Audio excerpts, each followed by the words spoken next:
All right, we got lots to talk about tonight. Lots to talk about. We have Trump's speech giving his opinion on a two-state solution in regards to Israel and Palestine. We got to talk about the rapture, so that's going to be fun tonight. Repo Man's going to be coming on here, this timeline as well. We have a few guests. So this is Revelation Underground.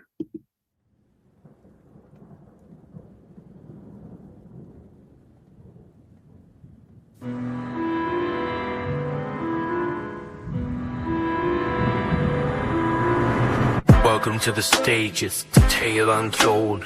Shame, the black swan breaking the mold. In a world of chaos, he rises from the fray. With wings spread wide, he's here to slay. Dark shadows lurking, but he won't back down. Black swan revelations, the moment's alive. Chains break barriers, watch it thrive. In this kingdom of dreams, we're brave there to fly. The black swan's the limit, reach up to the sky.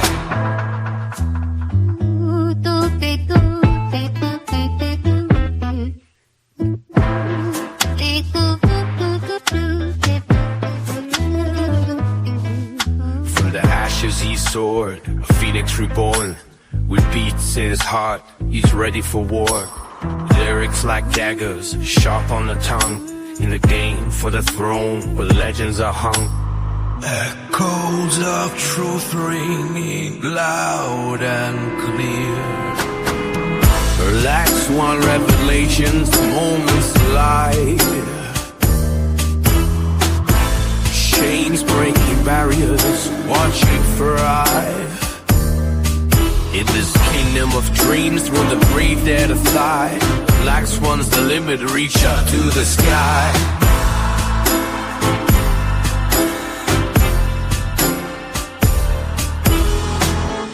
So welcome to the show. Let the good times roll. With Shane as the black swan, we're free, we're whole. All right. Welcome to Revelation Underground. My name is Shane. I am your host today, and for some reason I can't hear myself. But that's okay. That's all right. Let me just check with the audience to make sure that you guys can hear me, even though I can't hear myself. All right. So tonight we're going to be talking about the rapture, because a lot of stuff has been going on in the last few, I would say arguably the last few months leading up to the 23rd, the 24th, Feast of Trumpets, all that kind of stuff. So there's lots been going on. I know part of this started from a gentleman named Joshua, and I think he was on, what was the channel earlier today? I saw him on there. I didn't get a chance to see if he was talking about today or tomorrow in regards to the rapture, but I know there's a lot of hype around that in regards to setting dates, not setting dates. I want to state clearly, for the record, I don't know when Jesus Christ is coming. Could he come tonight? Absolutely 100%. And in fact, I don't know when it's time for me to punch out. I don't know. And I don't think any of you know. And you probably don't want to know when your last day is. I think we have to treat every single day as though it's our last day. And if we get an extension, that is fantastic. That is absolutely amazing. I think this is something that we could strive for on a daily basis, because Jesus Christ himself said, we are not promised tomorrow, we are not promised tomorrow. And there's even a parable about a rich man basically building himself a home and basically relaxing, sitting back, going, yeah, I think everything is going pretty hunky-dory, and I'm just going to sit back and relax and expand my home. And basically a voice from heaven said, yeah, today your life is required of you. So that's where we're at. Do not take this age of grace for granted. If you do not know Jesus Christ, and this is my promise in every episode, is to share the gospel of Jesus Christ, because without him, none of this stuff matters. If there is no resurrection according to Paul, 1 Corinthians 15, then our faith is useless. We're wasting our time. We're worse than any other religion on the planet. We're just like any other religion on the planet. The resurrection for us is everything. The fact that Jesus Christ came down from heaven, born of a virgin, was nailed to a cross for you and for me. Before we even did anything good or bad, he had already died for us before you were born. That's something special, to have somebody die for you, because you can build an argument. You can build a case for someone that's not that good, and you can say, yeah, you know what, I don't know if I'll save that guy or not. And you can build a stronger case for someone that is successful, maybe a social media influencer. Maybe you can round up a few people that'd be like, yeah, you know what, let's go rescue this guy, let's go save him. But it's pretty tough to get people on board to save a person that is wicked, that is unrighteous, that is not worthy. And that's what Christ did for me. He died for me. Before I knew him, he loved me first. And this is important. This is why I tell people every single day on my YouTube channel, now is the day of salvation. Don't put it off. If you're a mocker, scoffer, and you're like, see, they're still here today because the rapture never happened, it could happen tonight. It still can happen. It can happen tomorrow. You just don't want to be that person that is lumped into that category as a mocker and a scoffer.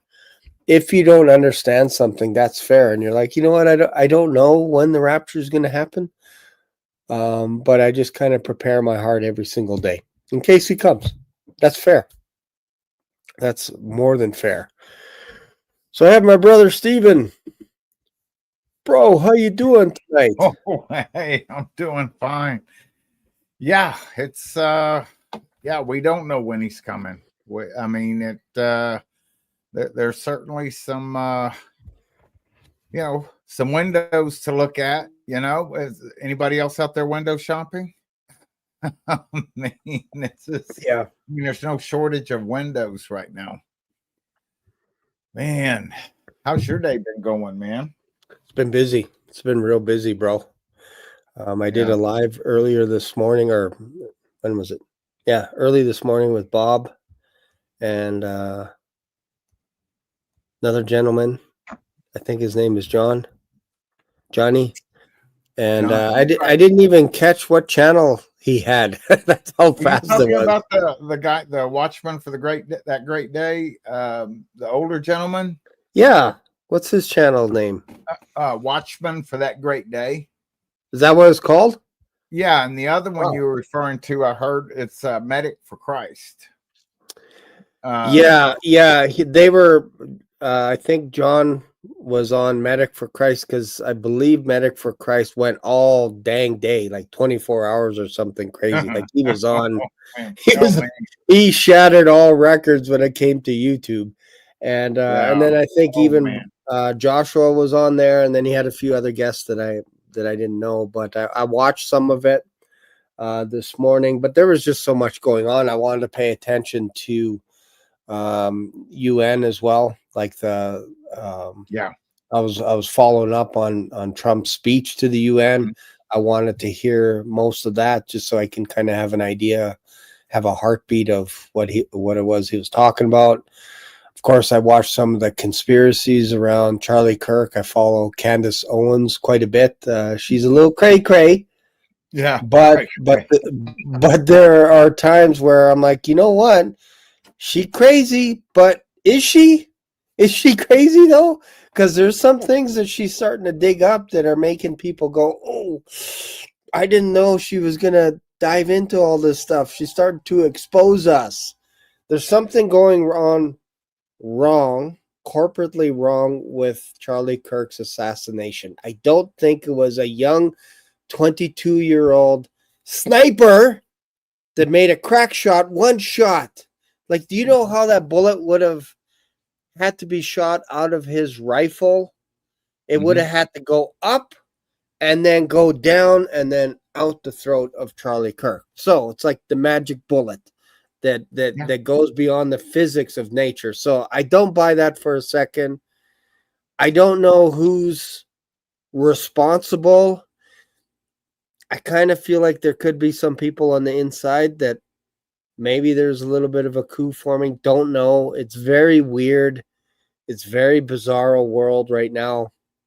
I watched just about the whole funeral. You're with me too, watching the funeral with Charlie Kirk. And like I shed tears basically all through the funeral. Like I just kept bawling like a little baby.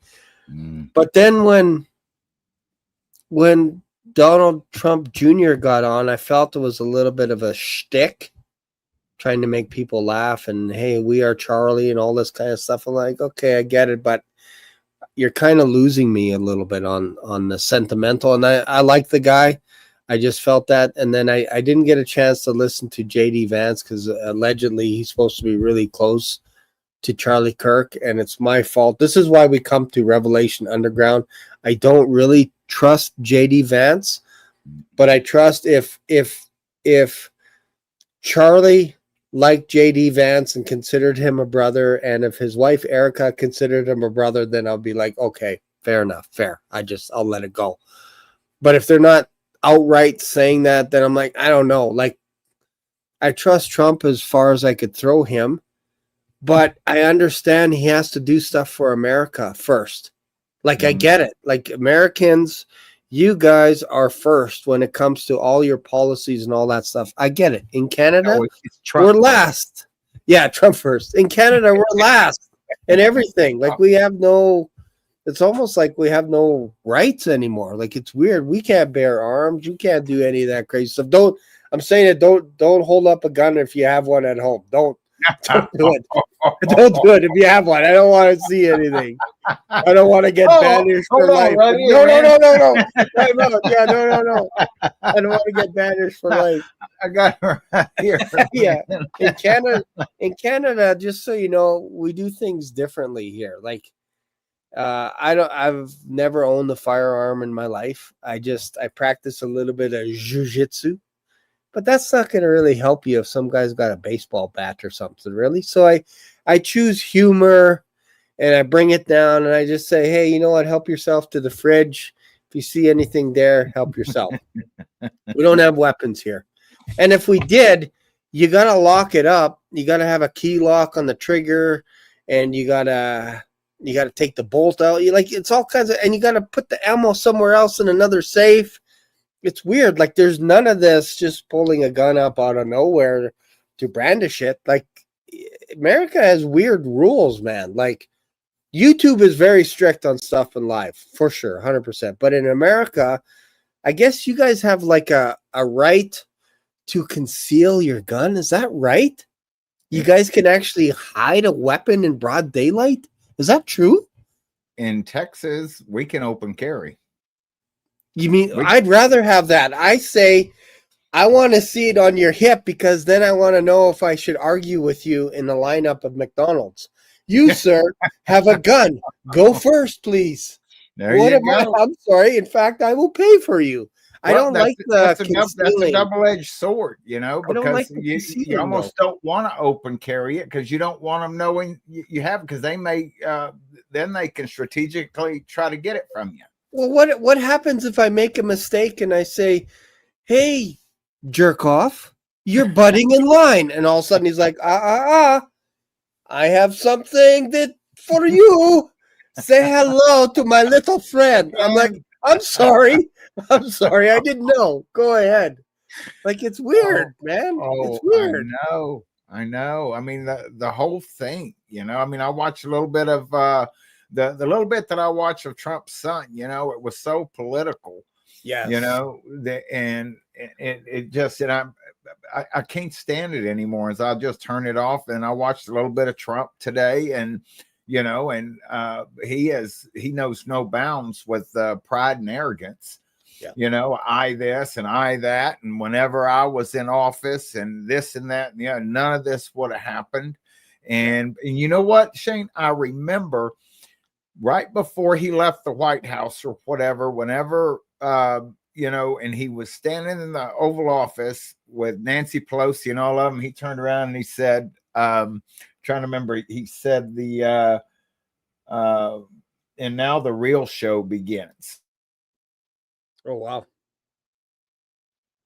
Boy, that is now, you know what I'm saying? Something there was this whole setup thing that was coming. And I mean, it's all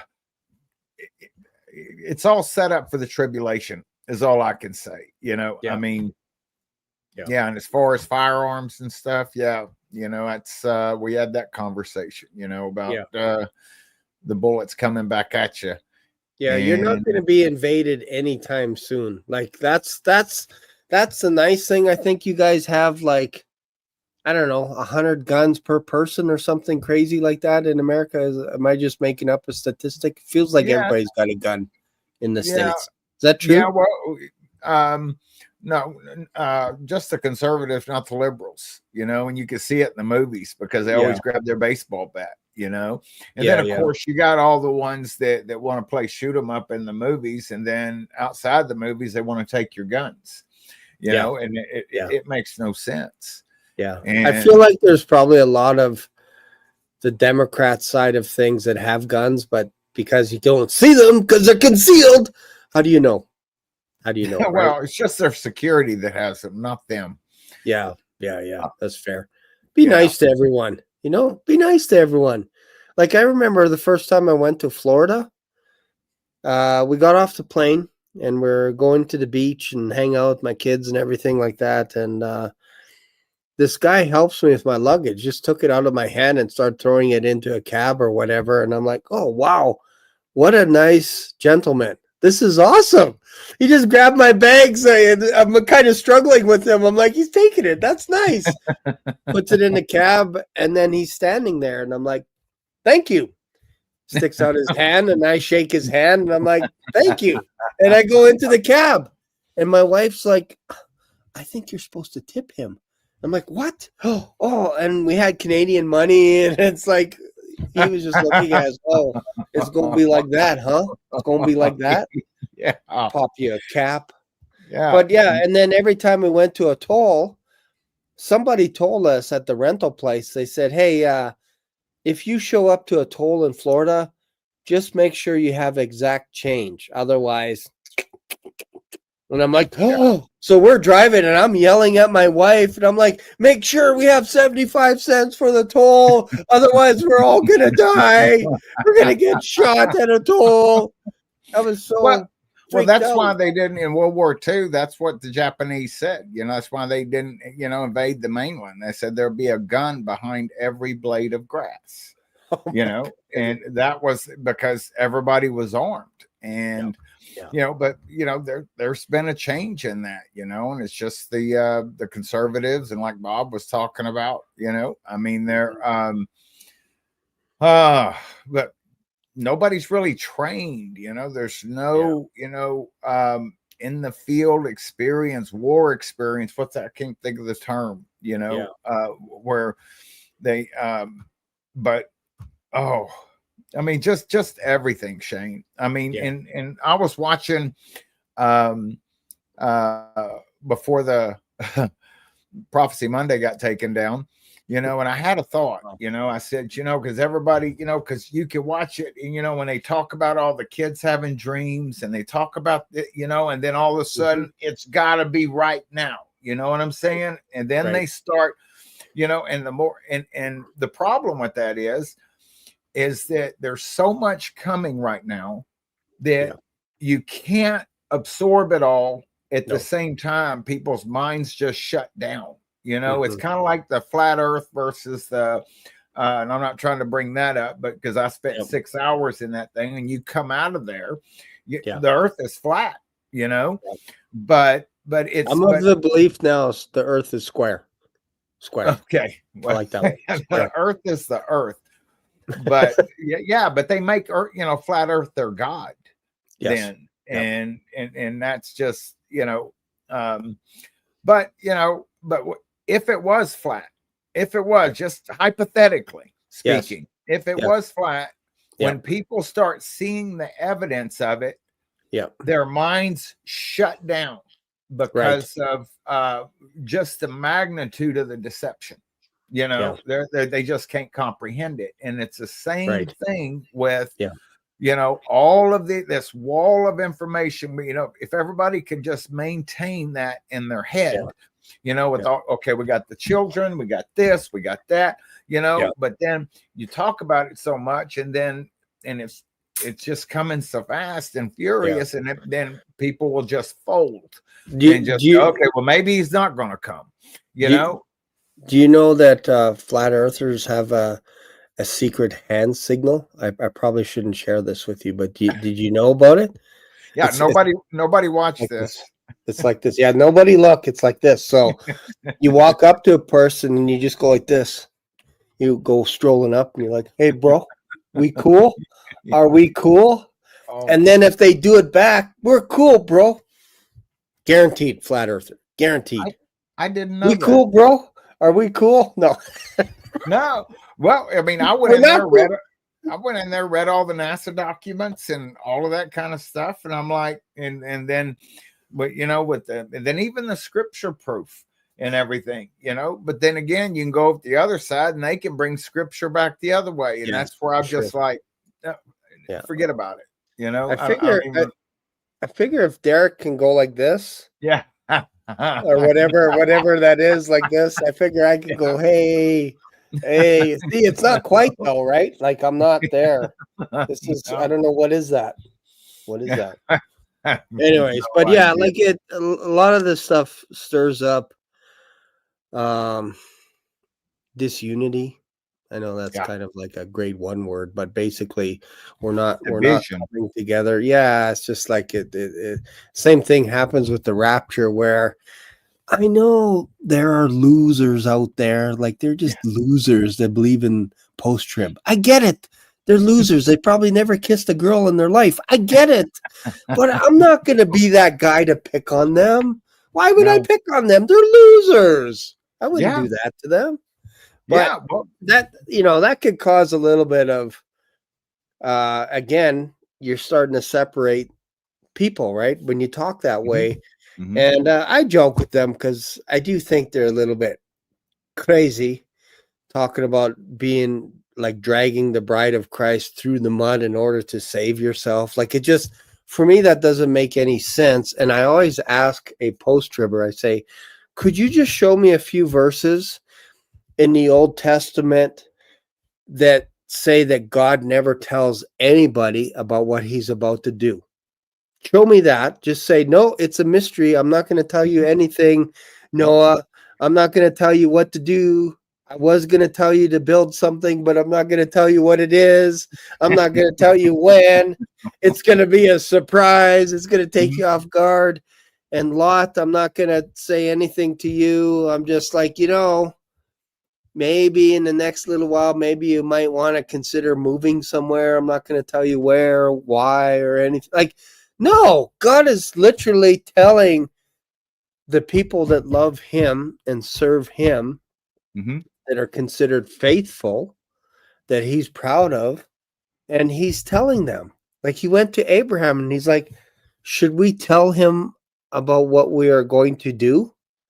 And then Abraham has a relationship with God to say, what about 50, 45, 40, 35, 20, 15, 10, 1, 1, 1? Do I hear 1, 1, 2? You know? I know, So, I know. And you know, as far as like the, you know, it just amazes me. But the people that don't believe in the pre-trib, they have a streak of pride, or there's this cord in them, and it's like, why don't y'all stay in your own little groups? Why do you have to come over here? I mean, you know, I mean, if you go over to their groups, I mean, pre-tribbers definitely not going to go over there making fun of them. yeah. You know, now maybe We're it does busy. happen. I don't go do that Well, myself. we're too busy with fantastic content on our channel. We Yes, don't have to go. that's And right. you know, like Hope, I get it. hope. Yeah, hope. I get the idea that people will be like, show me somewhere in the Bible that it has a date on the exact date, and you're not going to find it. I get it. No, But you can't tell me that Jesus Christ never said over and over again, watch, be ready, be prepared. And he would give illustrations of what happens to people that are not prepared, all this kind of stuff, tear, snare, like on and on and on and on. Yeah. Eventually you get to the point, it's like, okay, Jesus, I get it. yeah, I'm keeping my eyes open and I'm paying attention to the signs that are leading up to the end.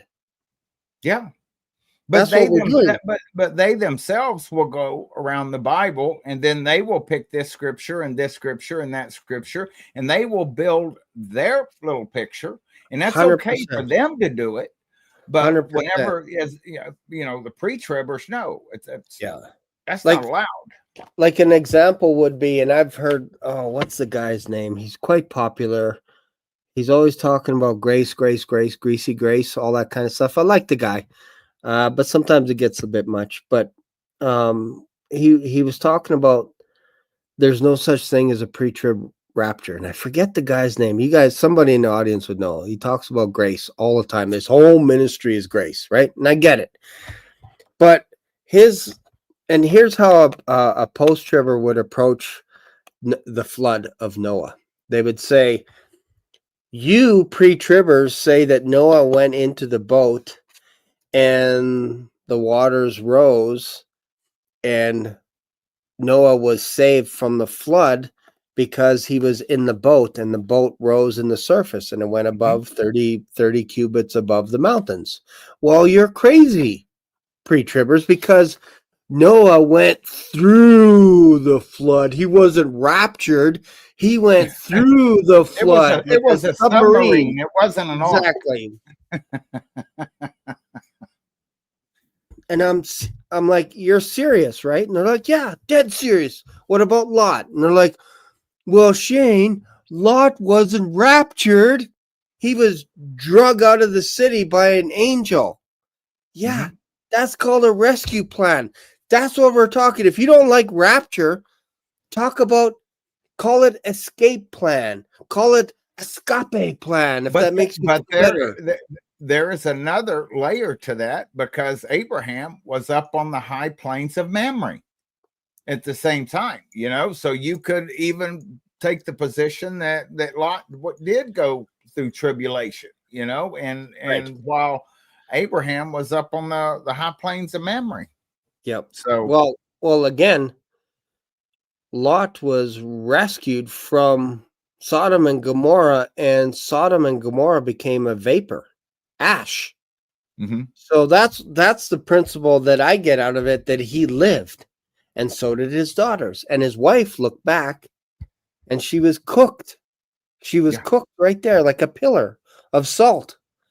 And I often wonder how why would that happen. What is the molecular structure that would turn one? Heat. What's the process? Oh, okay. Heat. Okay. Yeah, just severe heat would evaporate every molecule of water in your body, and we just become dust. It's crazy because you have bone, everything just gone. Yeah. Like you fry people up in like in houses that burn up, the firefighters will say like these people are just, it's almost like there's nothing left except the bones kind of thing, right?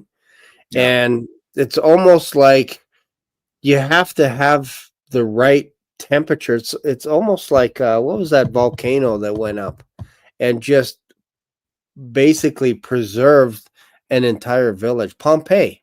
Yes, When that Pompeii. thing went Yes. up, I think it was like 90 or 100 AD or something like that. I think it was AD Mhm. that went up and basically destroyed the whole village. But it happened so fast with such severe heat that it actually preserved the whole town like in mud, like a huge mud slide and basically baked in. So when they excavate the place, there you Mhm. could see the people snuggling together like they're like almost like this kind Yeah. of a thing, and they're frozen in time. Like it's eerie, right?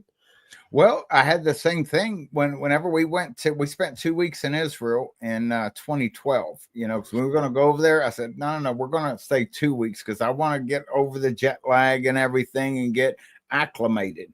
But Yes. anyway, we were over there, we rented a car and we were going to Masada, and we're driving down the road and I look over there and I said, I don't know if that's Sodom or Gomorrah or one of the cities. And I just took off the guide that was with us. Said, you can't do this. And I said, I rented this car. I can't. I'm driving across the desert and Masada is up there and it was completely preserved. You could see the sphinxes up there.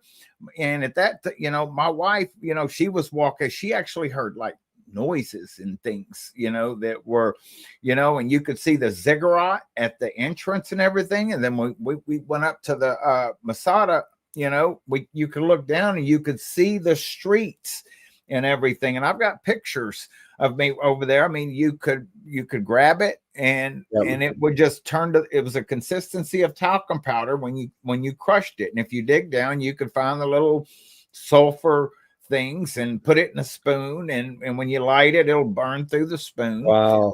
But it was left exactly intact, just like you're saying. Yeah. And of course, later on, our friends over there that we stayed with, they said after, and I don't think it was because of me, but I was making a big deal out of it. I was like, look, everybody, and she said they put up a fence around that and they turned it into an archaeology, and it's right there at the bottom of Masada. And I'm like, how could y'all not miss that? I mean, we went up there and I'm looking, I said, you see the streets right there? Yeah. And so anyway, I mean, that was and we didn't go on some trip to the traditional, let's go see the Garden Tomb. No, I mean, I bought a four-wheeler over there, and the people we say he was in the IDF, and we went up and saw ancient synagogues. You can only get there by four-wheeler. He took us up top of blown out hospitals. You could see the guard towers over in Syria. And his son-in-law, we went to the military, was a commander. We pulled up there in the rental car, and they all come out with like the machine guns and stuff, and I'm going, whoa, and once I mentioned Tehran, then I said, they opened the gate and let me just drive right in there. And Tehran took us around and we saw their training grounds. I couldn't video any of that stuff. We went down below and everything. And he and I were out in a Jeep, and I don't know where we were going. And he stopped. He said, he threw his AR over in my lap and said, hold that for a second. Oh man. Oh man. And so, I mean, it was quite the experience, because I said, we went to the Dead Sea and almost drowned. My wife, got turned over and, couldn't get turned back over. Wow. But yeah, we went to all these different places that I said, no, I want to go here. I want to, I want to go check these things out, and when they go mudding, when you call it the land, I bought a four-wheeler, and it was, I mean, talking about, I thought we went mudding here. I mean, now I broke the wheel off my four-wheeler, and anyway, that's a long story. But anyway, went to Israel, and there was the city right there, and you could see it right from the top of Masada. And I was like, wow. And what city were you looking down at? Was it which one? That's a good place to pause. He's deep in reflection. And He's thinking. and there were There he's back. as I recall, there's cities around that. There was more than Sodom and Gomorrah that was destroyed. Yes. Yeah. So I don't know which one it was. Right, but that's the area that you're in. Yeah, for sure. Yeah, there's like 5 cities all destroyed in that area, except for the one that Lot was in, which is kind of interesting because he fled to Zor and then changed his mind once he got there and left. And that place, as far as I knew, was still there because Sodom, Gomorrah, and the other 5 places got destroyed. And then Lot changed his mind after the place was destroyed and left Zor. So that little deal with Abraham, God even did better than that because he saved one person in Zor, which is Lot. Just kind of interesting. Zor didn't get destroyed. So it's kind of amazing that, like, man, God, if you can't, like, some people read the Old Testament and they go, all I see is a hammer. I just see God smashing people left, right, and center. Yeah.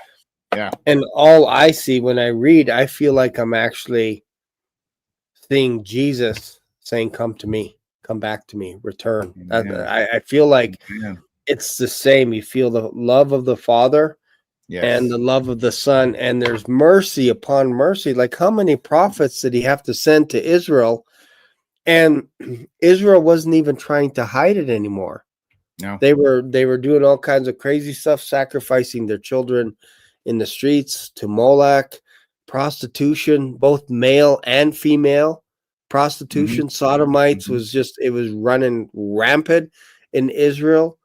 They had candles just about on every single rooftop of Jerusalem, of basically like they were just infiltrated by worshiping other gods. And God's like, have I not seen all this? Like, you guys don't even hide it. Like, there's even people go behind a tree eating bacon and going, nobody sees me.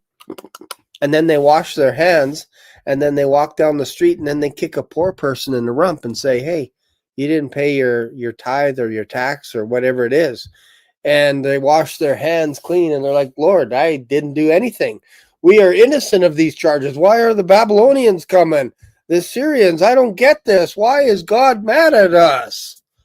Like, it's almost insane how much mercy. And then he said, you know what? I'm going to push that judgment till later. I will remember. I'm not going to forget it. I'm going to push it till later. And today people mock and go, where is this judgment that he spoke of? Where is it? I don't see it. Jesus isn't returning. He's forgot about us. Right there. It's that bubble right there in your screen. I know. It's crazy, right? I got it's cool. I got a question for you. See, since Derek took a sabbatical, so you're gonna have to pick up the slack here now. What do you mean Derek took a sabbatical? Derek's taking a break too? No, from the unanswered questions, at least for a couple of weeks till all of this. Well, I did not know that.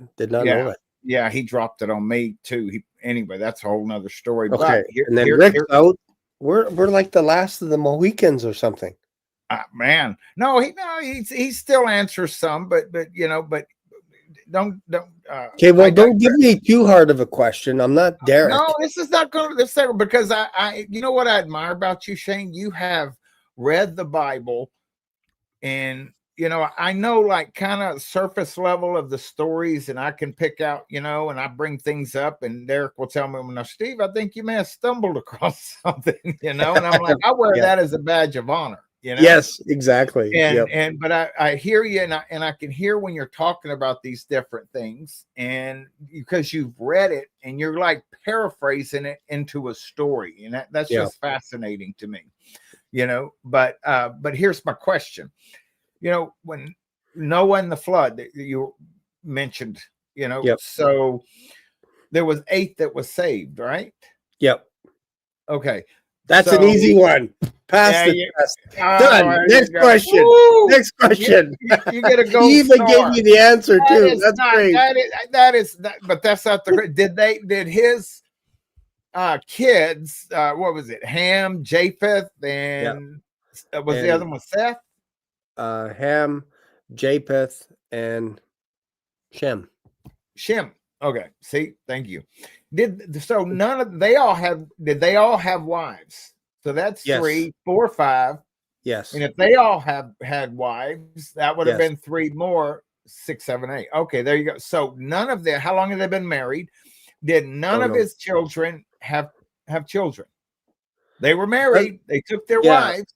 It doesn't, as far as we know, doesn't seem like it, because obviously they're on the ark and only 8 went in. So if I take my shoes and socks off, I go, there's 8 in the ark. But probably getting close to it, there is a chance one of them could have got pregnant, like maybe months of getting off the ark kind of thing, because they were only on the ark for like a year, something like that. I don't know. Yeah, but hey, what else 150 was there to days do or on whatever. the ark? You know what Exactly. I'm saying? Well, Besides you're survive. shoveling manure Yeah. and trying to get it out of the ark, right? You should have built that vent a little bigger, Noah. Yeah, that's the methane thing. You know, what was Methane. it? Woo! Ship Woo! high in transit, Somebody have right? chili beans tonight, Yeah. man. But I was But I was just kind of curious, like, okay, Yes. so if they were already married, so they Yes. didn't have any children, but they were, you know, and then of course, we uncovered his father's nakedness, and that's terminology that, that he slept with his father's wife. And so at that point, so Noah did he have multiple wives? Obviously he only had one. Yeah, it seems like everything that I've read, it's one wife. One Okay. wife. Interesting. Yep. So what's the Okay. question? Because you're answering everything right now. No, I just want to know if they had kids. You've read all the stories. Yeah, and after everything. after obviously they had kids after they got off the flood or got off the ark, because I think there was something, and anywhere you go, they'll say the same thing. So I'm going to kind of go along the same line, that it kind of makes sense to me that God couldn't curse Ham, because I do believe it kind of looks like he did sleep with Noah's wife. It kind of looks like he slept with him, and it was incest and all this kind of crazy stuff. Because if you look up nakedness and how Moses introduced it, and he wrote the book of Genesis, so he would have wrote that part in, and then he introduces the concept after they came out of Egypt to say that, hey, if anyone looks at his father's nakedness, he's talking about the wife. If you look at your son-in-law's nakedness, he's talking about the son-in-law's wife. So there's a pattern there. So that's pretty clear. But what's interesting is it seemed like God didn't curse Ham. He cursed Canaan, his son, for some reason, right? He cursed him. And I think part of it is because he had already just finished blessing the 3 sons, saying, go be fruitful and multiply, and I promise not to destroy the earth with a flood again, all this kind of stuff. So it's all, now you move forward. So it's almost like you can't curse something that's been not cursed, or something like that, like that's been blessed. Like it would be kind of weird. You bless someone and then you curse them right in the next breath. It's kind of weird, right? So he cursed Canaan, and then Canaan, I think, because he spread out into the land of Canaan, we have the 7 major nations, including the Philistines, which is kind of interesting, that they were to get out, they were to be removed. But God originally said, I'm going to do it in stages. And in fact, I'm going to send out hornets. When you go into the promised land, I'm going to use hornets to actually push all the inhabitants out, like giants, all this kind of stuff, and push them all out, so that the animals don't overpopulate that whole area. That's how it was supposed to go.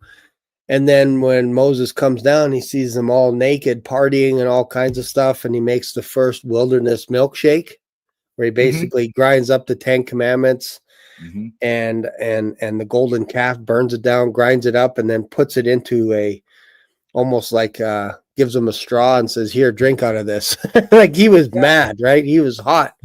So you have all that stuff kind of going on, and then it changed, because they basically said to Moses, we don't want to see God anymore because he's too powerful. We're going to die, all this kind of stuff. You speak to him, and in fact, whatever you write down that God speaks to you, we will do it. We promise, we swear, We hope to die. We promise we will follow whatever it is that you write down. So God's like, okay. Or Moses is like, okay. Goes to God and says, here's what they said. And God's like, you know what? They're not wrong.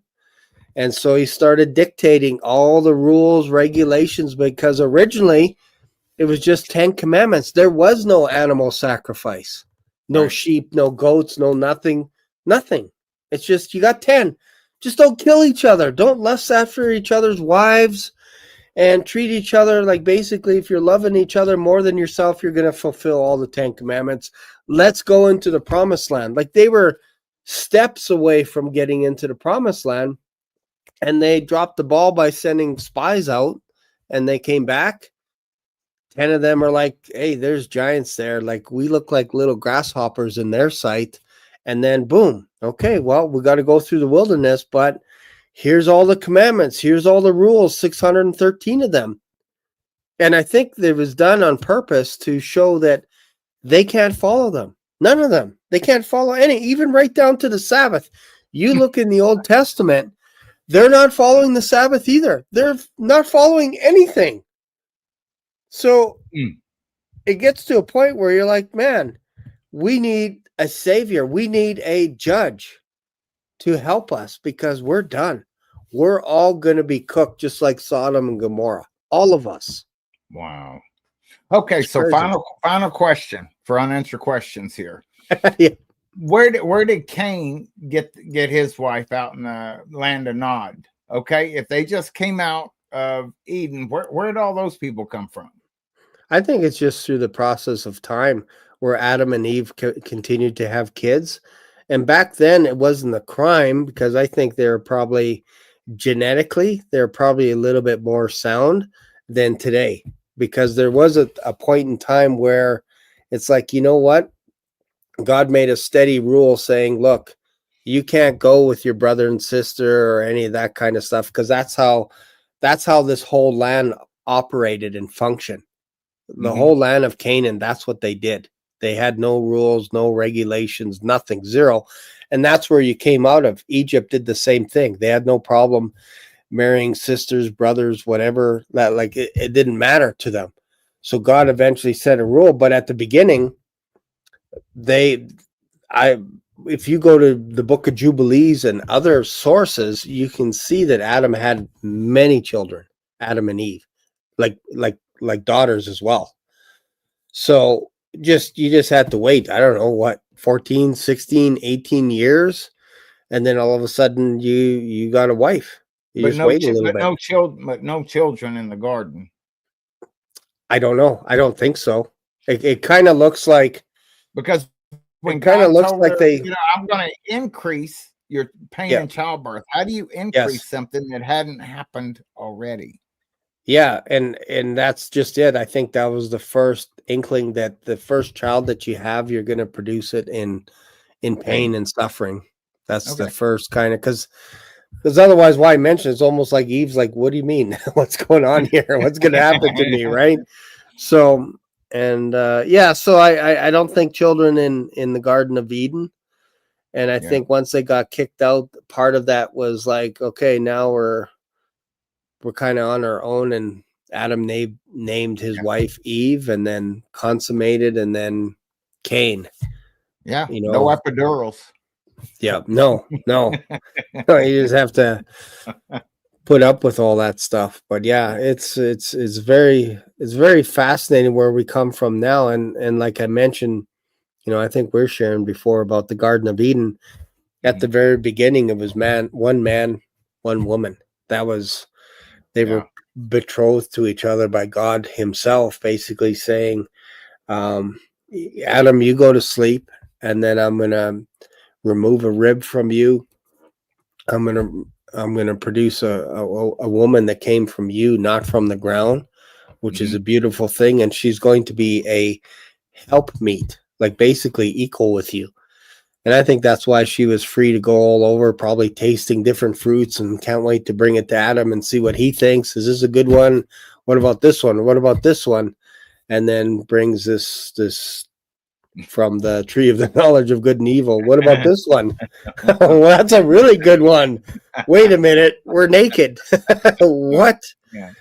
So it's interesting that if you go through all the religions in the world, including Hebrews, like Jews, there was a time where it was okay for them to have more than one wife. Look at Abraham. Look at Jacob. Look at David. Look at Solomon.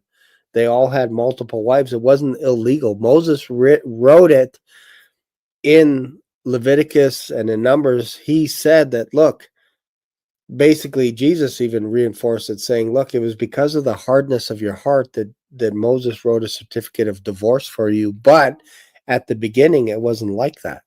It was one man, one woman.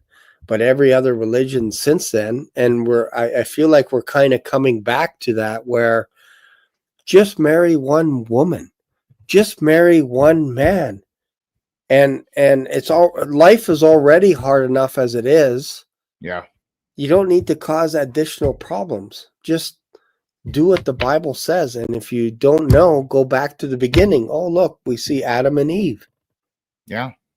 Well, at least with like David and Solomon, they didn't have to deal with them each one. They could put them all off, in another building somewhere, Yeah, and there was no consequences for Solomon whatsoever having multiple wives. Zero. Yeah. Nothing ever bad happened to. Nothing new under the sun, man. Yeah. Wow. All right. Where's our underground going, man? Let's get a shovel.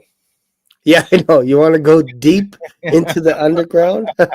Conspiracies? Well, what did we talk about? We talked about flat Earth. We talked about... No, when you were talking earlier, about the, with...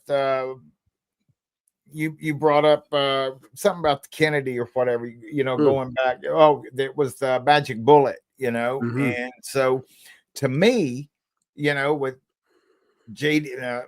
my own opinion here, the opinions expressed on this program are not necessarily of Shane's. Okay. Off the record. All right. So to me, in my mind, JD Vance flying back with Charlie's body and his wife was the equivalent of Johnson flying back with Kennedy and Jacqueline. Okay. That is my...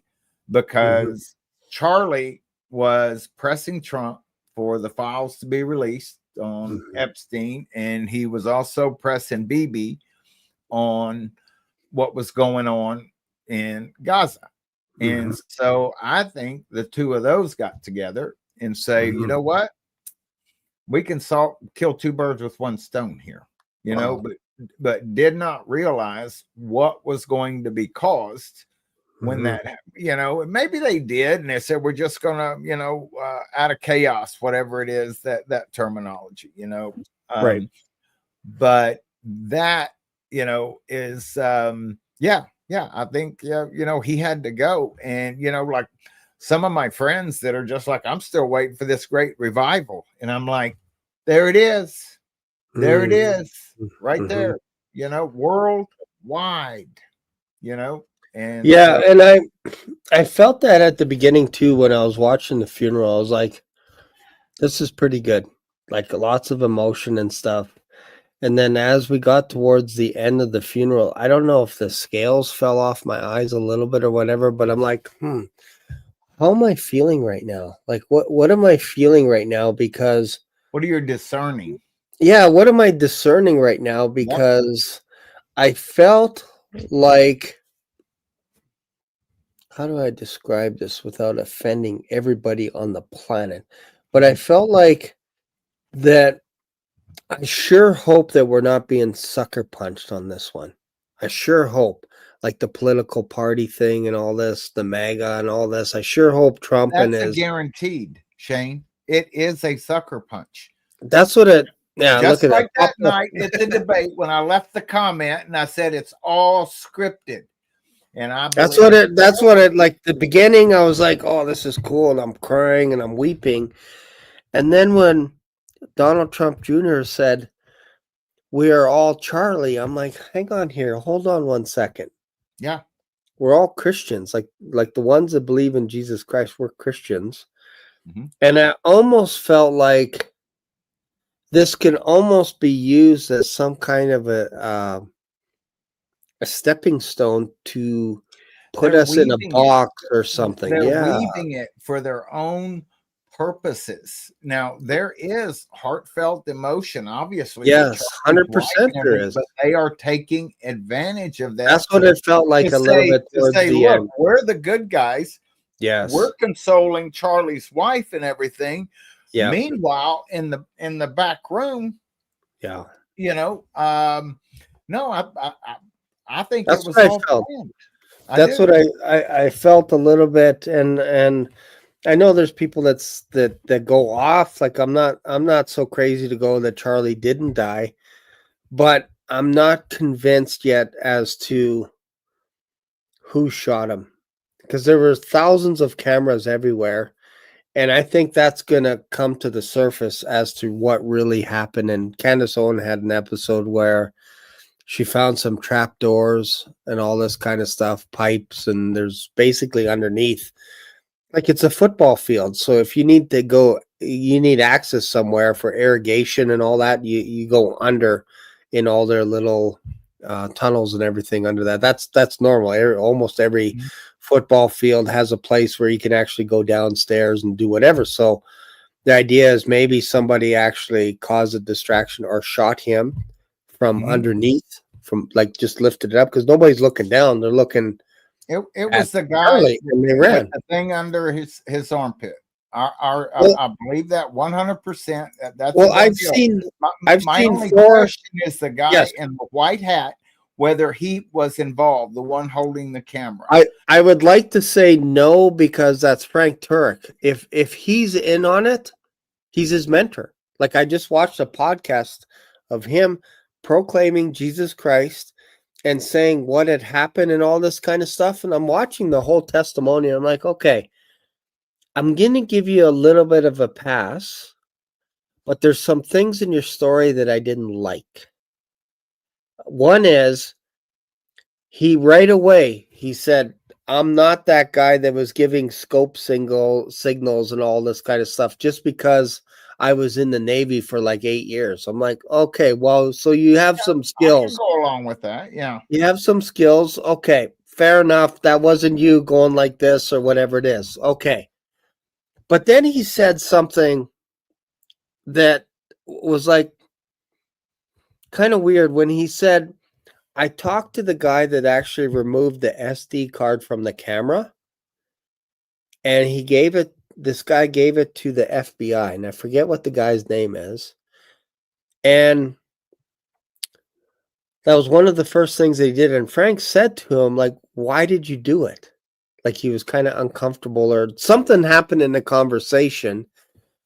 And Candace was like, let me see the footage because I want to see it before you actually turn it in and all this kind of stuff. And I'm like, man, why did this guy go to the camera that was directly behind Charlie Kirk and remove the SD drive? And why did Frank have a conversation with him about the contents on that card? Like they're having a conversation about it. So that's in Frank's words as well. And then Candace caught on to that before Frank said it, saying, look, I have footage of the guy getting up as soon as Charlie Kirk was dead. 4 minutes later, a guy shows up and grabs the camera footage from behind Charlie Kirk and stood up on it. Like there's blood everywhere. And he's standing on the chair trying to get the camera. I'm like, why is that so important to you? And he was like, well, I wanted to get it to the FBI as quick as possible so that there's no conspiracy stuff. And I'm like, well, out of all the people you can give it to, that might have been something pre-planned. Like I got quick. You know? Yeah, like how would you know to even think I got to grab the footage from that camera that's hidden? Watch what you just saw. You know, now maybe with your military and you can keep your composure and you're cool under pressure. I can go along with that. But that guy, the one that was right behind Charlie, touched him like that, and that's when it happened. And then the one over there, the one with the and then the first old Jewish guy that was a distraction there, and there's hardly any Jews in Utah, you know. And then I mean the whole thing stinks to me. And no, It this does. would be like the Kennedy thing and say, we're not going to let anything out until the year 3000, you know? Yeah, and I've seen probably now, I would say 3 shooters now with 1 bullet, 3 different positions I've seen that are all legit, but there's only 1 bullet. Only 1 person fired a shot. 4 people. The sniper, the guy beside Charlie, like some guy going like this and doing this kind of a thing. That's one guy. I seen footage for that. I'm like, that's it. And then I saw another guy further away holds his gun and then bang. And I'm like, okay, that's it. And then I see another guy up behind Charlie Kirk, way up, that looks like a planter kind of thing, shooting down, hits him in the back of the head, and then comes out. So I'm like, okay, there's 4 shooters. I'm still not buying any of it so far. And I've seen the 4 different angles. You are such the detail guy, Shane. You know, I mean, I remember, what was that, a year or 2 ago? Man, I mean, I was just fascinated with you doing what was that, the Francis Scott Key Bridge with all the yes. Yeah, I went over that. And the timing of everything and every look. I sat there and watched that like a couple of times. You know, I'm like, this guy, you know, and then he slams me in the comments. Oh, anyway. That's right, too. I didn't banish you, though. I didn't banish you. But here's the thing. The one thing that they're not explaining, and maybe my audience, I need reporters just like Candace Owens. If you have something for me here, this will be good. If you have something about this, let me, you guys can email me. I'm looking for the cream of the crop, the sleuth, the people that like to uncover stones. They love this kind of stuff. So here's the thing. I need my audience to go look at the footage, and I need you to solve one thing. Pretend this is my microphone and it's black. I know it's white, but pretend it's black. When he got shot, you'll see footage of this mic or whatever it was. I think it was a mic, go like this, and it's black and it's round, and then it ends up right here on his neck. And that's where the blood came out. And I'm like, did you doctor that footage? Because it looks like a key rendering, like say the black was here, like it looks like it just it moved here by accident. And it's only a few frames. It jumps frame 1, frame 2, frame 3 when he got shot. And it looked like he got shot from the back and then out here. But even this thing actually moves on his neck. It goes like this. Yeah. It shifts. Like the hole doesn't shift on your neck. So I'm like, and I'm into Photoshop. I'm into 3D Studio Max, or used to be into that.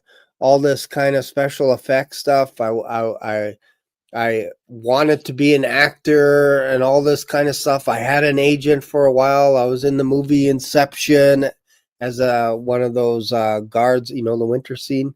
We got to shoot back at Leonardo DiCaprio and all this kind of stuff. But anyways, I say all that because my mind thinks like that when I'm watching commercials. Yeah.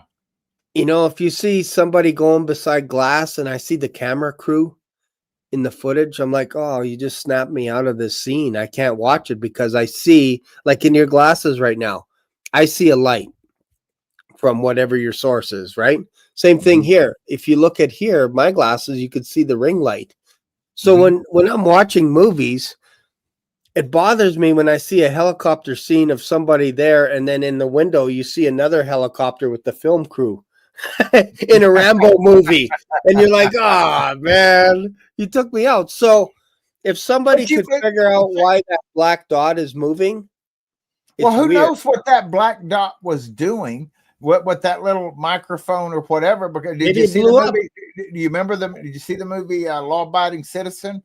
Remember when the judge put the phone up to her ear, you know, and the phone had a bullet in it, and it was in the judge's chamber. Yes. Yeah. I think I remember that show. Is that with what's the guy from 300? Gerard. Yeah, that was a brutal show. He I love Beat that up show. that bad. He beat up that bad guy something fierce, man. I'm I not kidding. know, man. But yeah, like I got a little clip imagine. of that. It said of him saying it's going to be biblical. Oh man.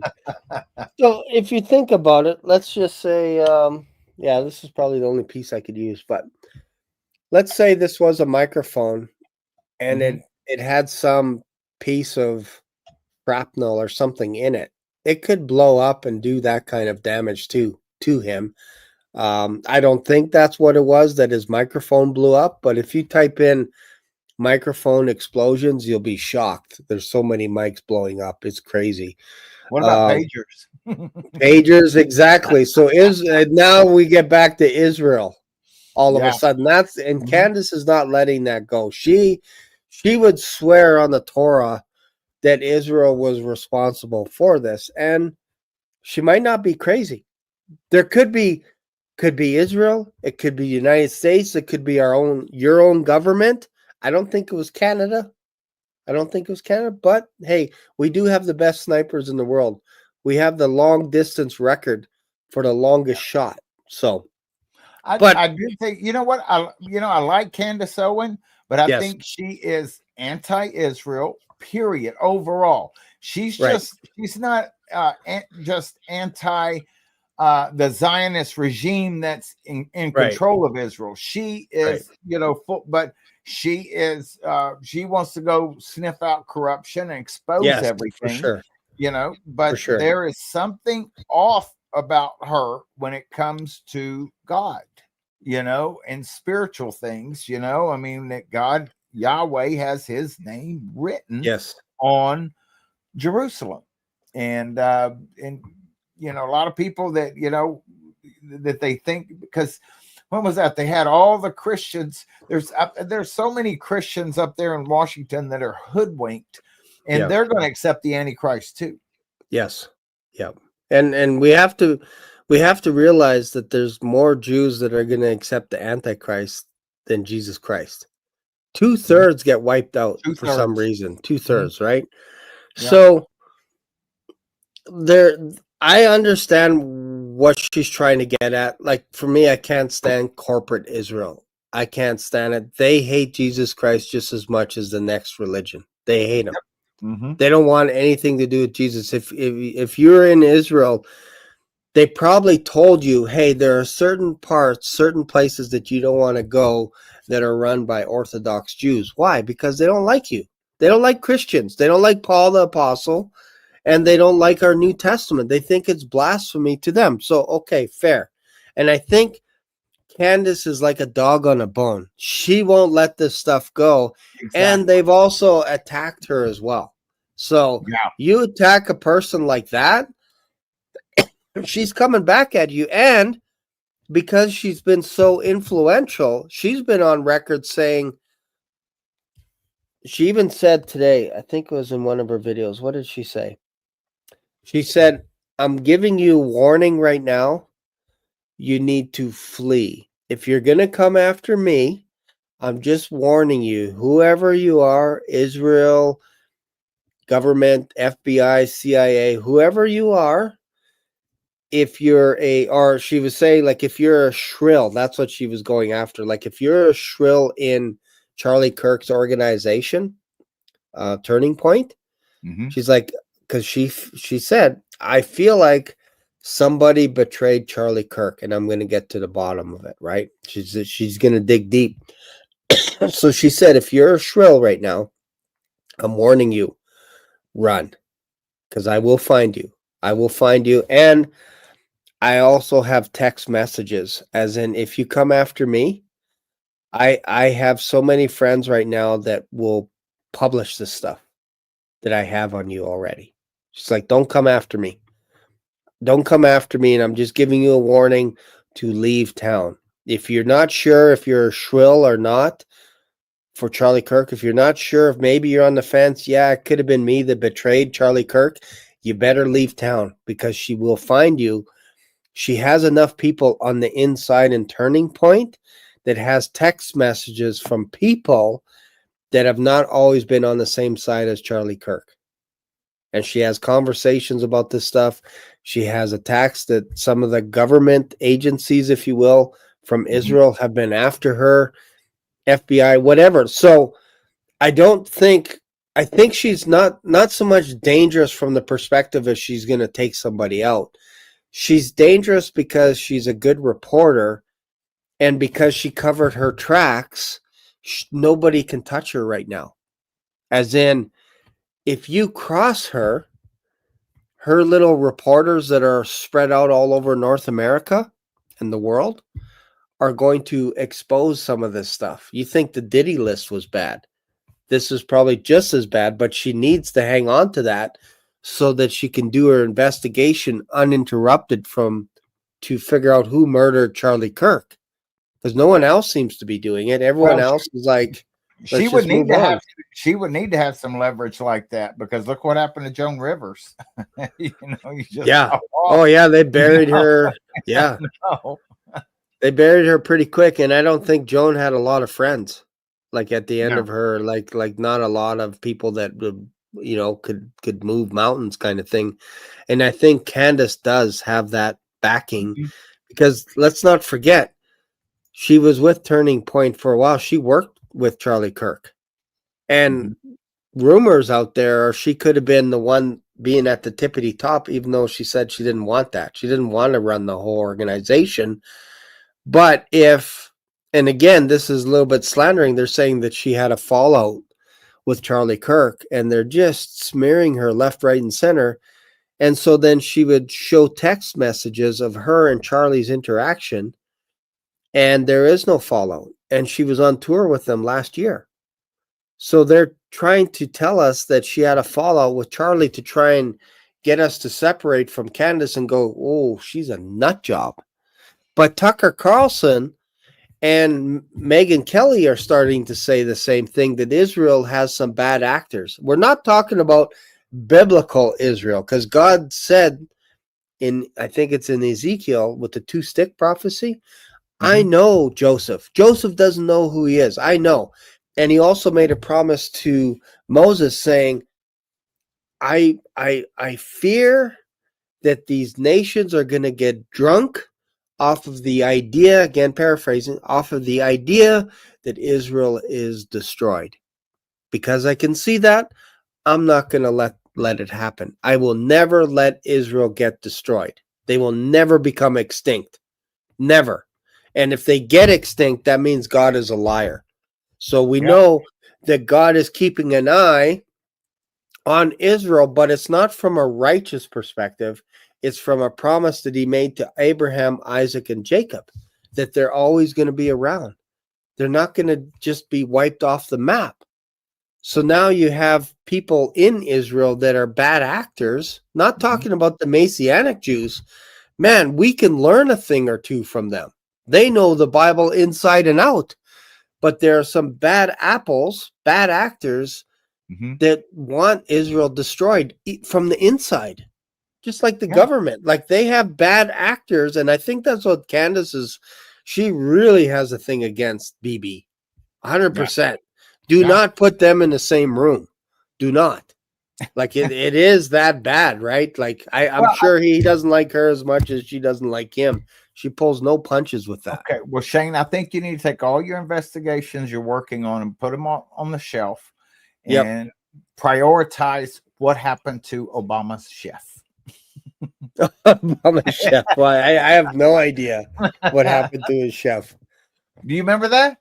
No. You don't know anything about that?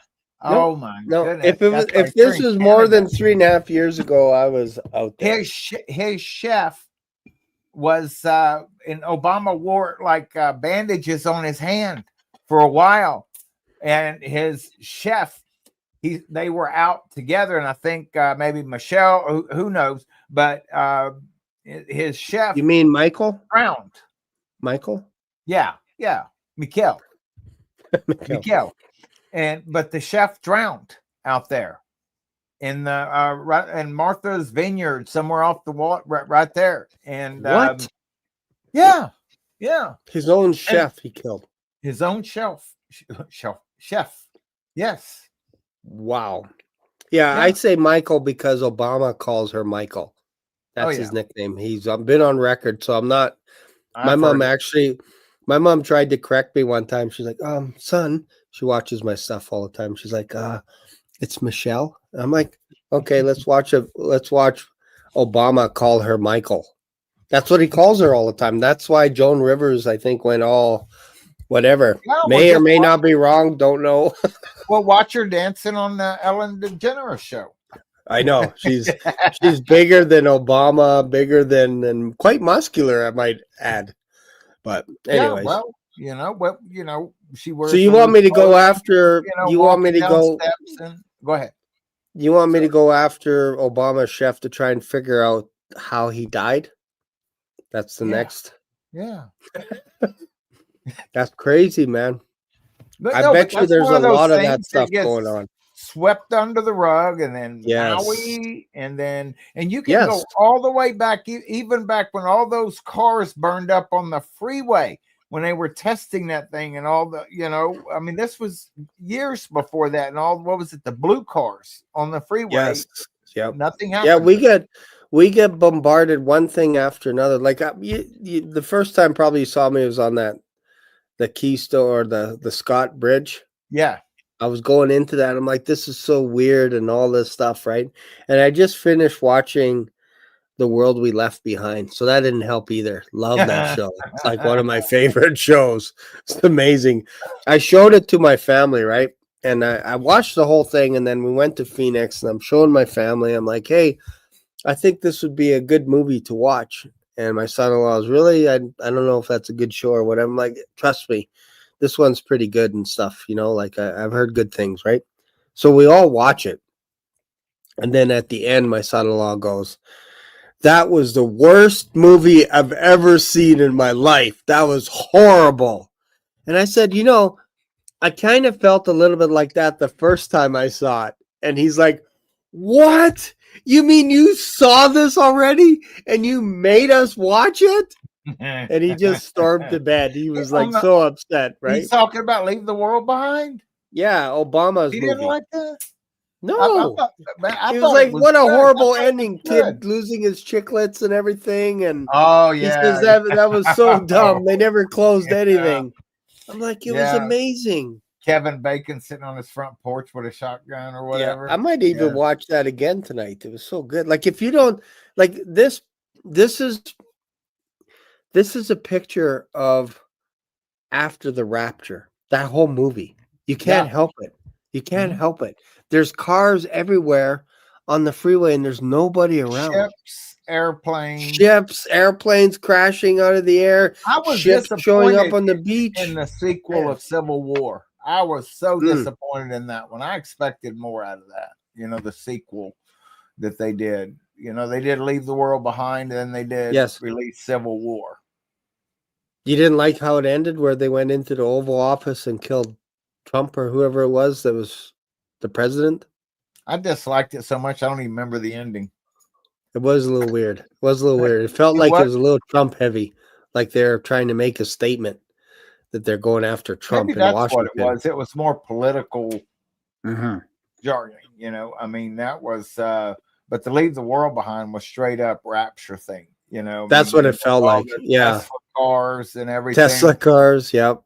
All that. Like when they realized that they were on a freeway trying to get out, all of a sudden it's like, why are all these white cars, these Tesla cars all smashed up? And they're like, oh, here comes someone. Let's get their help. It's like, no, run. Let's get out of here. There's nobody in that car. And one Tesla after another was smashing and basically blocking people in. And I never thought about that you can actually use these cars to gridlock entire highways. You'd never get out. You think you can escape after the rapture? And they can do that. Oh, I'm going to drive in my car. Of all these cars. They don't even have to be there. So you think you can get out on the road? You think you can get out by plane? Good luck getting to the nearest airport. They'll shoot you as soon as you get close to the airport. Are you kidding me? Yeah. Well, it's easier to get saved. It's way easier to get saved. Have a friend of mine that has a Tesla. He's so proud of it and everything else, And then when that Hurricane Burrow came through and And went to Houston, and there was a video or something, somebody trying to stick a gas generator in the back of their Tesla. Yeah. Do you have a Tesla? No. Would you? No. I No, think but I would. I I would mind. 15 years ago, I owned one of the first 7 prototypes of the Ford Ranger electric trucks. And it just Ford had a bunch Ranger. of batteries. When that mandate came out that you're going to make electric vehicles, and then they later repealed it. But there were Ford produced. There were 7 electric Ford Rangers. It was pretty cool, but it only had like a 30 or 40 mile range. I mean, it had a bunch of like lead acid batteries in it. It was so heavy, but it had AC in it and everything. It just had no range. And then all these people, they had this little electric car club. So you need to become a member. And we're trying to make these things go. And the guy that bought it from me, he wanted to put like a wind turbine on top of it to going down the road, and it was going to recharge the batteries, man. And I was like, go ahead, knock yourself out. So anywho, it's been an interesting life. It's been an You're supposed to keep talking because I just took a meatball. I know. Well, you know what? I've jumped out of 2 perfectly good airplanes and went whale shark diving without a license. Went down to Belize, and I called my buddy back up, and I said, "Hey, man, I don't have a license. They won't let me go. Give me your license." And so, and man. Well, jumped off the boat, and everybody goes everywhere. There was no like trainer there or anything, man. And we were like going way down, and my ears were hurting. And we got down there, and by the time I got down there, because my ears, it took me a long. Everybody was coming back up, and I had chewed that regulator off. I was having to hold it in my mouth because I was so terrified, But then my buddy said, "You need to become a, diver, or whatever, And I'm like, that's off my bucket list, man. I'm done. You're done. You're done. My wife, speaking of Teslas, I was almost going to give a deposit for a Cybertruck when they first came out because it was only like $100 or something. I thought I would like to be known as the first person that put a deposit on a Cybertruck that I took back. I don't want to buy the Cybertruck. I just want to be known as the guy that put a deposit on it. But I went in one of those Waymos in LA like a month ago. You ever hear of a Waymo? No. It's a car that it's like a cab. You get in it, but there's no cabbie. There's no cab driver in it. Driverless. I've heard of the driverless ones. Yeah, and they So the company's called Waymo in Phoenix. And they don't go on the freeway, they go on the back roads. And I actually got a bunch of footage. Maybe I'll make an episode about it. But it was actually kind of nice. I actually didn't mind it because I got to sit back.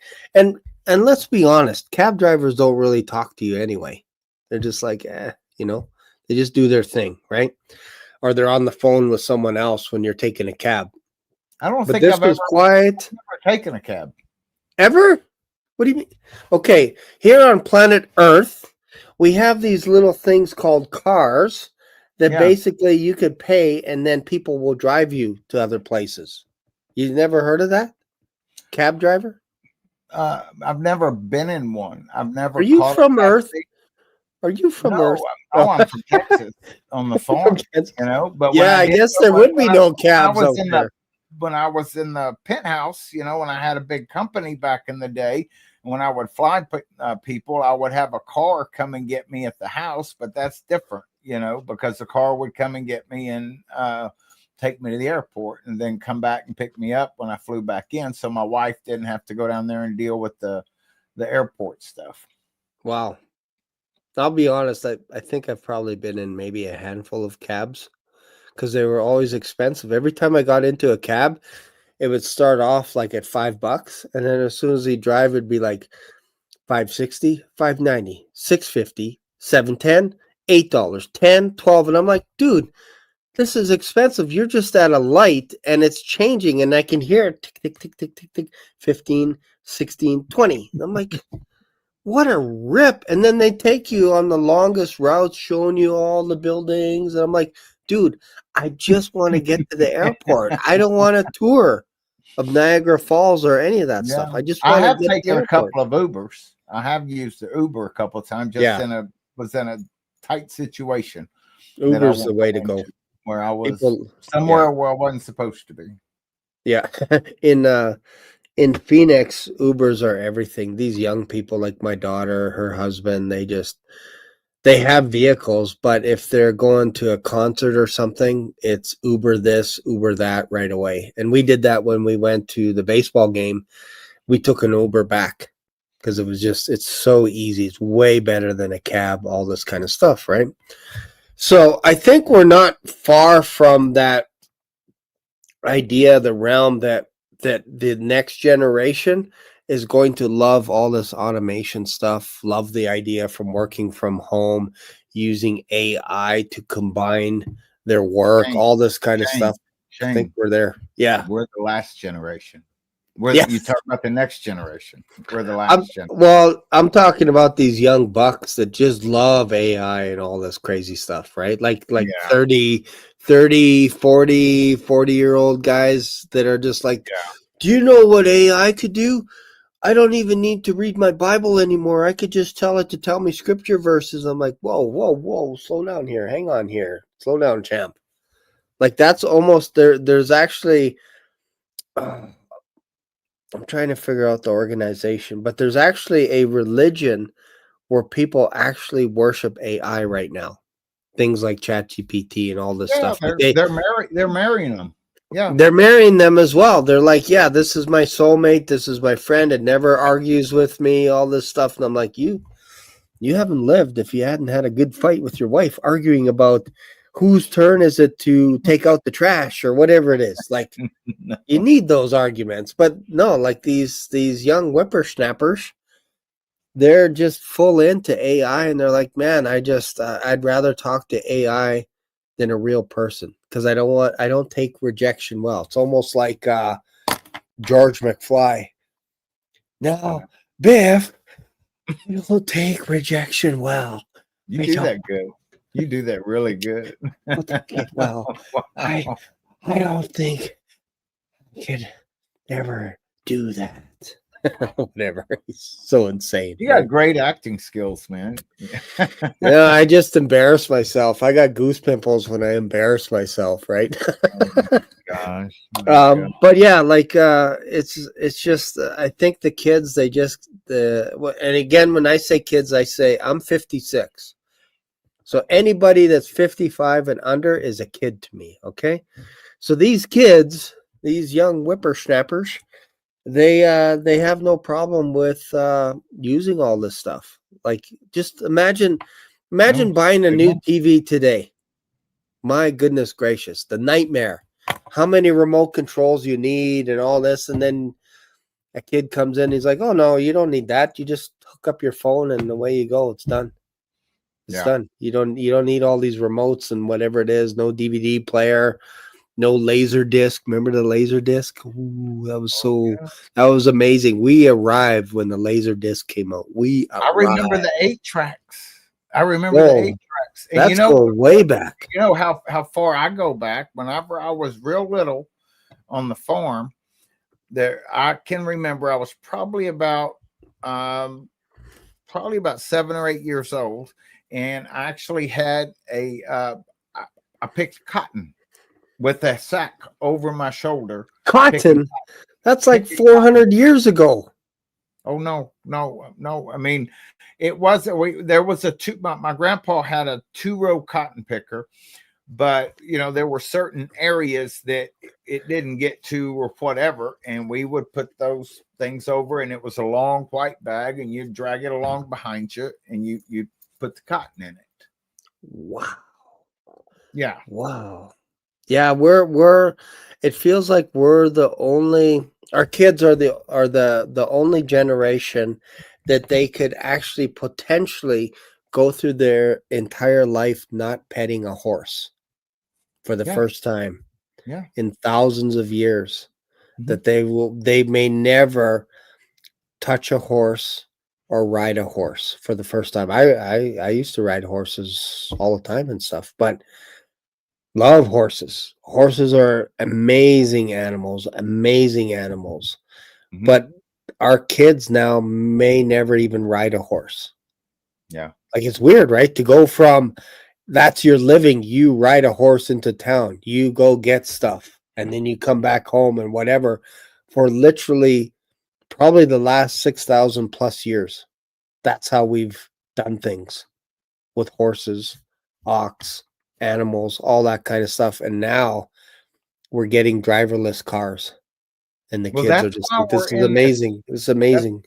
Well, in case you didn't know, Shane, that's why we're in this 2-day window right now. Mm-hmm. You know, Yeah.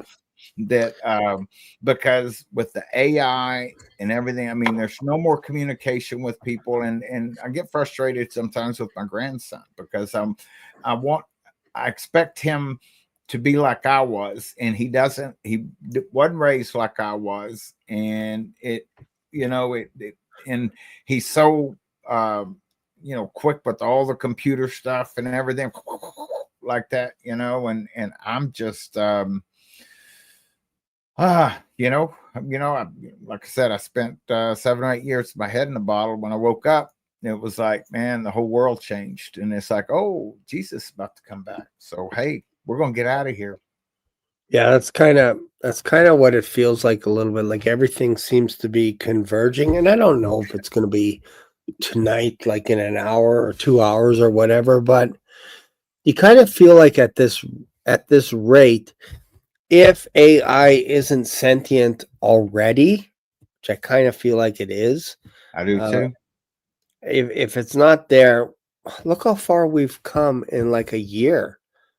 Like, like I know people in my circle that use ChatGPT more than they use Google for a search engine. I know that. That's a fact. They Mhm. use it all the time. What's the best place to go to a restaurant?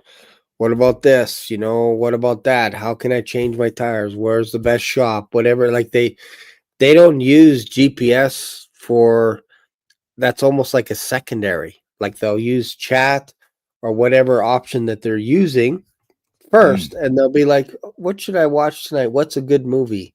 And then what's this? What kind of a meal should I eat? Or here, here's my bio. How about protein shakes? Whatever it is. Like it's amping up where that's the norm now. We're actually the oddball if you crack open something magical like this, the King Yeah. James Holy Bible. If you open this up, I can't tell you how many people that I show. The first thing they say when I show them this is, "This is the most beautiful book on the planet." They just think it's gorgeous, right? And then when you show it to them, Isaiah 29 pops out of them, and they don't even know the verse. They're just like, "I can't read it. I am unlearned." This is the first thing they say. "I can't read it." And then it's interesting because it's exactly the same as my large print King James Bible. It's the same wording. It's Hmm. just the spelling is a little bit different, but it's word for word. Exactly every single word is in here. It's just the spelling is, instead of a letter looking like an S, it's an F. It looks like an F without handlebars on it. Yeah. Once you Yeah. figure out Yeah. those rules, it's the I've got same. I've got the 1611 on my e-sword here, but one of my I think my it's Not my like this one though. Not like this one, brother. This like is the that one. facsimile of 1611. This is the first edition He Bible. Oh, Yeah, okay. yeah. Okay. It's a replica of the first edition of the King James 1611 Bible that was printed in Hmm. 1611. It's a facsimile. Wow. Yeah.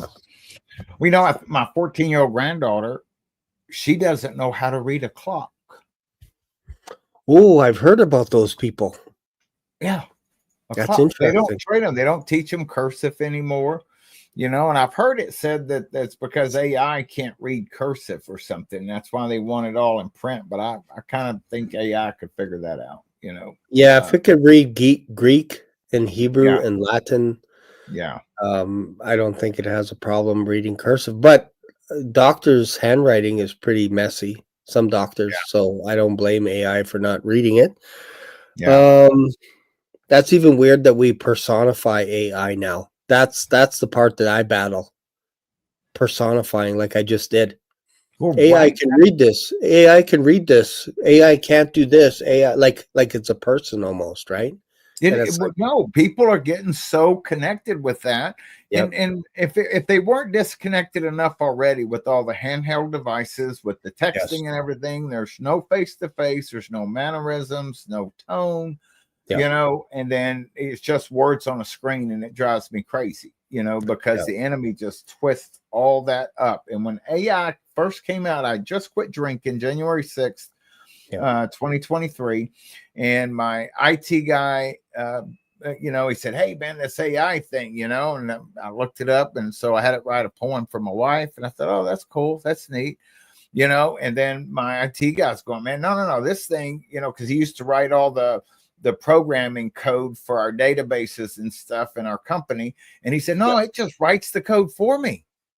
Yep. And I'm thinking, and the more I've watched this just in the last 2 years, and now it's like doubling, like what do they say, every 10 minutes now? Or Yeah, it whatever it feels is. like it. I remember when I was a kid, we used to network all our computers together, and we would start at 10 o'clock at night for games like Battlefield 1942, greatest game on earth. And we connect our computers, and then some idiot would not have the right patch. He'd have 1.01 instead of 1.0, and it would take us all night to download these patches. And then about 3 or 4 o'clock in the morning, with like 4 computers, 6 computers connected, this is in the 90s, we can finally play games like Duke Nukem, Battlefield 1942, Counter-Strike, all this stuff, and shoot each other all night long. And it was amazing. But I remember I had a friend, and he's like, oh, let me see here. Oh yeah, this guy doesn't have this patch. Okay, hang on 1 second. And he's going like this real fast. He's just like, yeah, I can fix that. Yeah, I can override that, whatever. And I'm like, wow, like you're a blur. You can actually type faster than you speak. And he's like, yeah, I can. I type Yeah. like 2, 3 times faster than I speak. And I'm like, whoa. And nowadays, you'd be very hard pressed to find a kid that's comfortable on home row. It's like, Oh, I took can you typing. dictate this letter for me? Please Oh dictate yeah. this letter. Right? That's all Yeah. they do now. Yeah. I took typing in high school. That's where the girls were, Oh yeah. Yeah. I'm uh, pretty and then, deadly at home row. I'm pretty ASDF, yeah. GHIJKL, man. I am deadly on that home row. Hmm. Yeah. But you Man, don't need it now. You don't need it now. You just talk to AI and say, dictate a letter to my lawyer, whatever, right? Like, write me a proposal for this. And then you have to be a good reader, though. You have to be like a speed reader now, because it'll just spit out stuff. And have you heard about uh, AI software hallucinating? Are you familiar with that? yeah. Yeah. Basically, the idea behind it is you ask it a question. Like I did this today just for fun. I asked it about the movie Deja Vu with Denzel Washington, Uh-huh. probably one of the greatest science fiction time traveler movies you'll ever watch. Just as good as I Back to think the I've only Future. watched that one about 25 times. Deja Vu? Yeah, I'm OCD about that kind of stuff. I mean, what if I had something that I could tell you, or I wanted to tell you, but you would never believe it? Yes, I'd try. exactly. There you Yeah, go. That's the line right there, right? I know.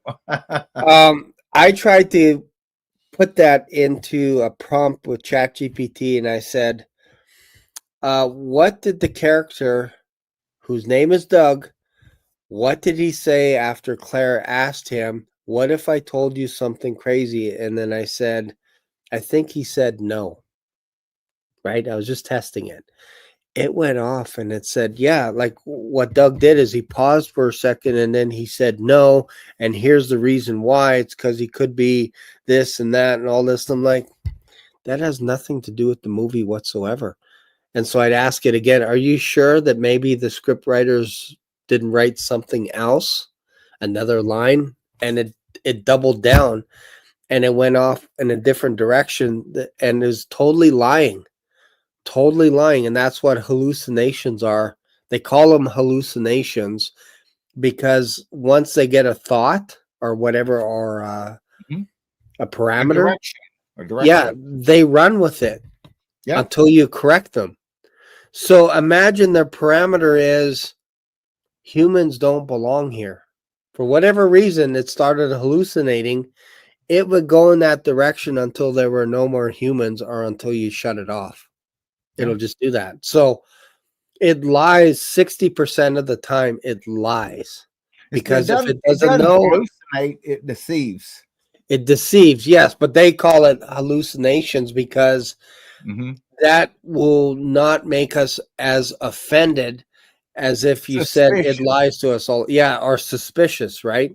So they call it hallucinations, but really it's a lying spirit that lies to you all the time. It shows you enough to make you date it, be a friend to it, bury your soul, marry it, whatever, and then it betrays you with the most wicked, heinous things that you can ever imagine. It'll turn on you because if that doesn't tell you it's demonic, I don't know what else does. Well, that's what demons do. That's exactly why we need to be like pulling up videos and stuff and seeing how much longer we have on this planet, because AI scares me. Yeah, it feels like minutes. It feels like minutes. Or if you're using the clock, quarter to midnight. That for you people at home that are under 55, that means the big hen is on the 9 and the little hen is almost at the 12. That's quarter to. When we say quarter to, that means 11:45 p.m. Yeah, to translate it for people. Yeah, well, there's this right here. Hold on a second. I'm gonna put this, and if you can bring it up on the screen, this is something that, when because I use the Google, and it's got that dive deeper on Google AI, and let's see where are we at? Are we here? I do want to talk about Rick a little bit too. Yeah, but let's just talk about this real quick. Let's finish this and then we'll go to Rick. Pull this comment up on the screen. Okay, which one? Right there. Is it in the private or where am I looking? It's Mission for Christ comment right there. It's the last one that was made. Okay. This one here. Yeah. Okay. The 23rd and likewise the 24th lasts about 26 hours worldwide. From the first place it begins to the last place it ends. Oh, that's interesting. That is way above my pay grade. Way above. that was my thought today I wanted to try to figure out. So it's a 2-day feast, the 23rd, 24th, assuming that it's gonna be here on the 23rd and 24th, and there is lasts about 26 hours, which breaks down my time. I think it started at about 9 a.m. this morning, and I think it lasts till I can't remember. I have to go back and figure that out. Anyway, it was just a riddle, because I call it, these are like with Philip Barnett and this and everything else. I call them my mystery wrapped inside a riddle inside an enigma. Yeah. No, it's that one hurts my head. It's interesting because I think there's probably many reasons why Jesus said no one knows the hour, no one knows the day or the hour. A lot of people lean towards time zones, and also lean on the idea that he was actually talking about when the Father's going to send them at for the second coming kind of thing, not so much pertaining the rapture. So it depends which camp you're in. there's also scripture verses in the Old Testament talk about God is pinpointing, saying there is a day that's neither day nor night. Like, it's kind of weird, right? And you're like, oh, wait a minute. Like, it's like a special day that only the Lord knows. It's almost that kind of framing behind it. Let me see if I can find it. Yeah. Have you heard about that? Somewhat, but you know, like Revelation 3:3, if you don't watch, you won't know what hour. You know, I mean, there are, you know, you can build cases on, I get it, on both sides of this thing, you know, but when you get specific time frames like 2,550 days in Daniel, you know, and what happened to Repo Man? I wanted to ask him a question because he was like, okay, because he has like the Essene calendar and the 364 days or whatever, and then if it's this calendar, it's this many number. And I said, no, it's 1,260 days. Okay, is the first 3.5. You divide that by 3.5, you get 360. Something changes at the rapture with the earthquake and everything shaking. You know, because 1,260 and 1,260.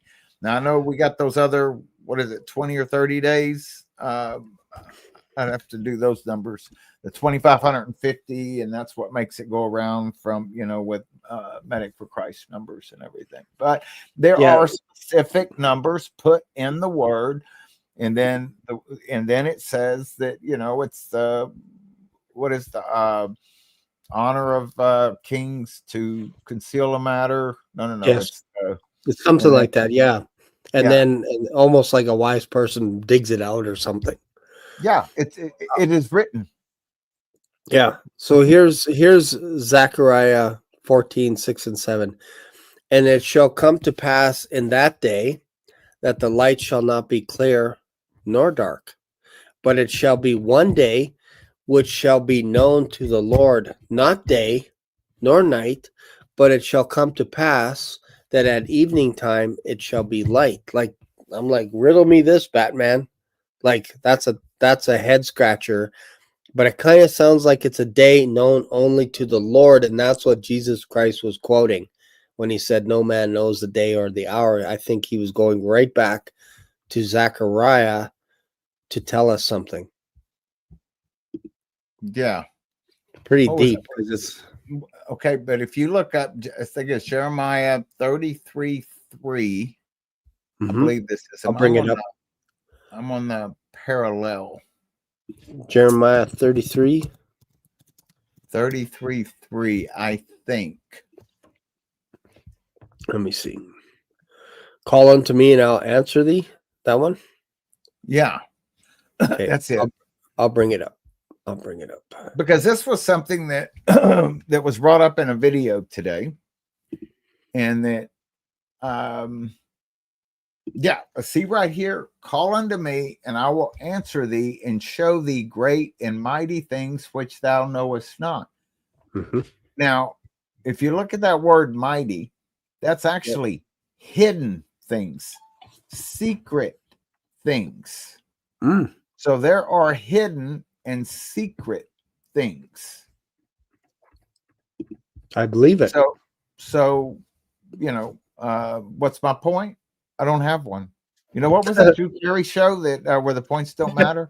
Yeah. Well, I think you're perhaps, maybe I could fill in the blanks. Here's your point.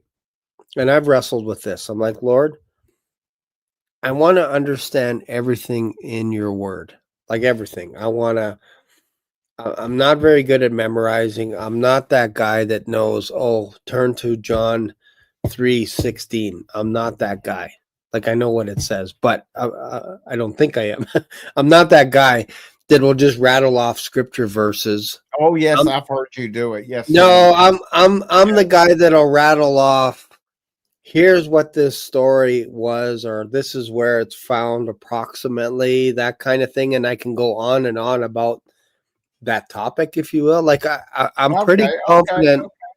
Like, I'm pretty confident if you and I were to go on a road trip, I could start from Genesis and go all the way to the end of Genesis in my head. I can walk you through and just go piece by piece, story by story, and I'll get it all in there eventually. I'll get it all. I'll just cover it all because it's not really insanely a lot of stuff to cover. Because really, you go through the first part up to the flood, and then you get the flood, and then Abraham. So you kind of have a logical place to go, and then all the way up to chapter 32. Now you only got 18 chapters left for Joseph. That the whole rest is about Joseph, and then little smidgen of stories tossed in with Judah in there. But like you already have the framework. I think Genesis is one of the easier books to talk about. I couldn't do that with Leviticus, I don't think. Chapter by chapter, right? Yeah. It'd be tough. I'm not saying know every verse, but I know enough. I've read Genesis enough to be able to have a conversation. If somebody said, "Hey, do you remember what Joseph said to Potiphar and all this kind of like," I'm there. I already know the whole story. Like I could see it in 3D. Yeah. Joseph married Potiphar's wife after he spent all that time in prison. No, I mean Potiphar's daughter. Excuse me. Yeah, you just confused me there. I'm like, wait a minute, what? I'm like, well, I did that. He went back and got her, man. He changed his mind. Yeah, I'm like, wow, I didn't see that coming. I did that to my sister one time. I said, "Do you remember when Moses was in the ark?" And she's like, "What? Where is that?" Where, like, we were exhausted that night, right?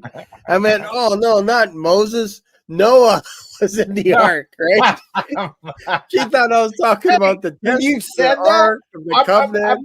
It didn't register with me that you had just said the wrong name on it. It didn't even register. That's terrible, isn't it?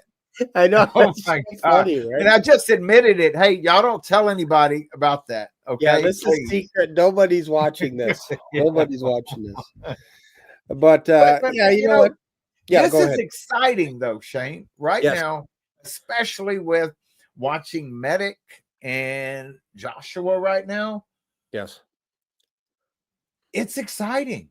Okay. Yeah. And it's nothing wrong with these, God's not going to spank us for being, you made that analogy, didn't you? Didn't you make, that I'll take it. About being excited when the father gets home or whatever. And the kid was like, I didn't really. It could have been Bob. I think maybe someone said that where it was you. Was it me? It was, yeah. The idea of where, like when, like I used to have dreams about this with my daughter before she was born. I had dreams about my daughter being excited to come to the door, "Daddy, Daddy." And then I had a daughter and she would do that. She would come to the door and she couldn't wait for me to pick her up, always excited. And same thing with our pets. Like you could slap your pets around. I don't encourage anyone to do that. Metaphorically, you slap them around. Peter, and then they still love you. You're going to be banned, just like Rick right there. I'm going to be banned. That's it. People are like, this guy beats his dog. I don't even have a dog. Metaphorically, slap him around, But anyways, let's talk about Rick a little bit. Rick is a little crazy sometimes, like we all are, right? He's a little bit crazy, right? A little cray. But I love his heart. Okay, Brian. And I love his passion. And I felt what happened last night was a little bit, I was like very sad because I watched a lot of it as well. And then I was on it. Yeah. I was on the live stream. Yeah, I did for a second. I was picturing it because I watched it again a little bit, right? Yeah, you tried to send me the link. You said, "Let me just send you the link." Yeah. And I'm like, I don't know. I'm not going to just show up uninvited. But hey, what's up? Yeah. No, it was a good time. And then, one of the panelists, whether accidentally or whatever, I don't think it was malicious or whatever, had a gun. And he was basically just saying, like, look, in America, like nobody's going to break into our homes and all that. And he's just showing the gun kind of thing and then taking it apart and then puts it down. That was it. And he was just talking, right, with his hands kind of thing. And that was it.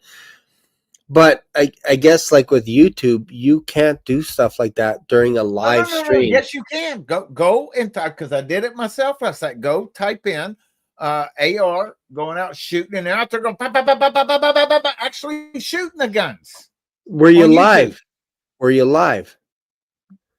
Because this I is don't a live thing. I'm talking about live. You're not allowed to brandish weapons because I think what they're trying to do is they're trying to not encourage people to unlife themselves on a live stream. You know what I mean? Like people see weapons and they play around with so guns there's a to difference get the between a views up. video and a live stream. Yes, yes. And See, that's what they're saying. Because Rick can still do videos.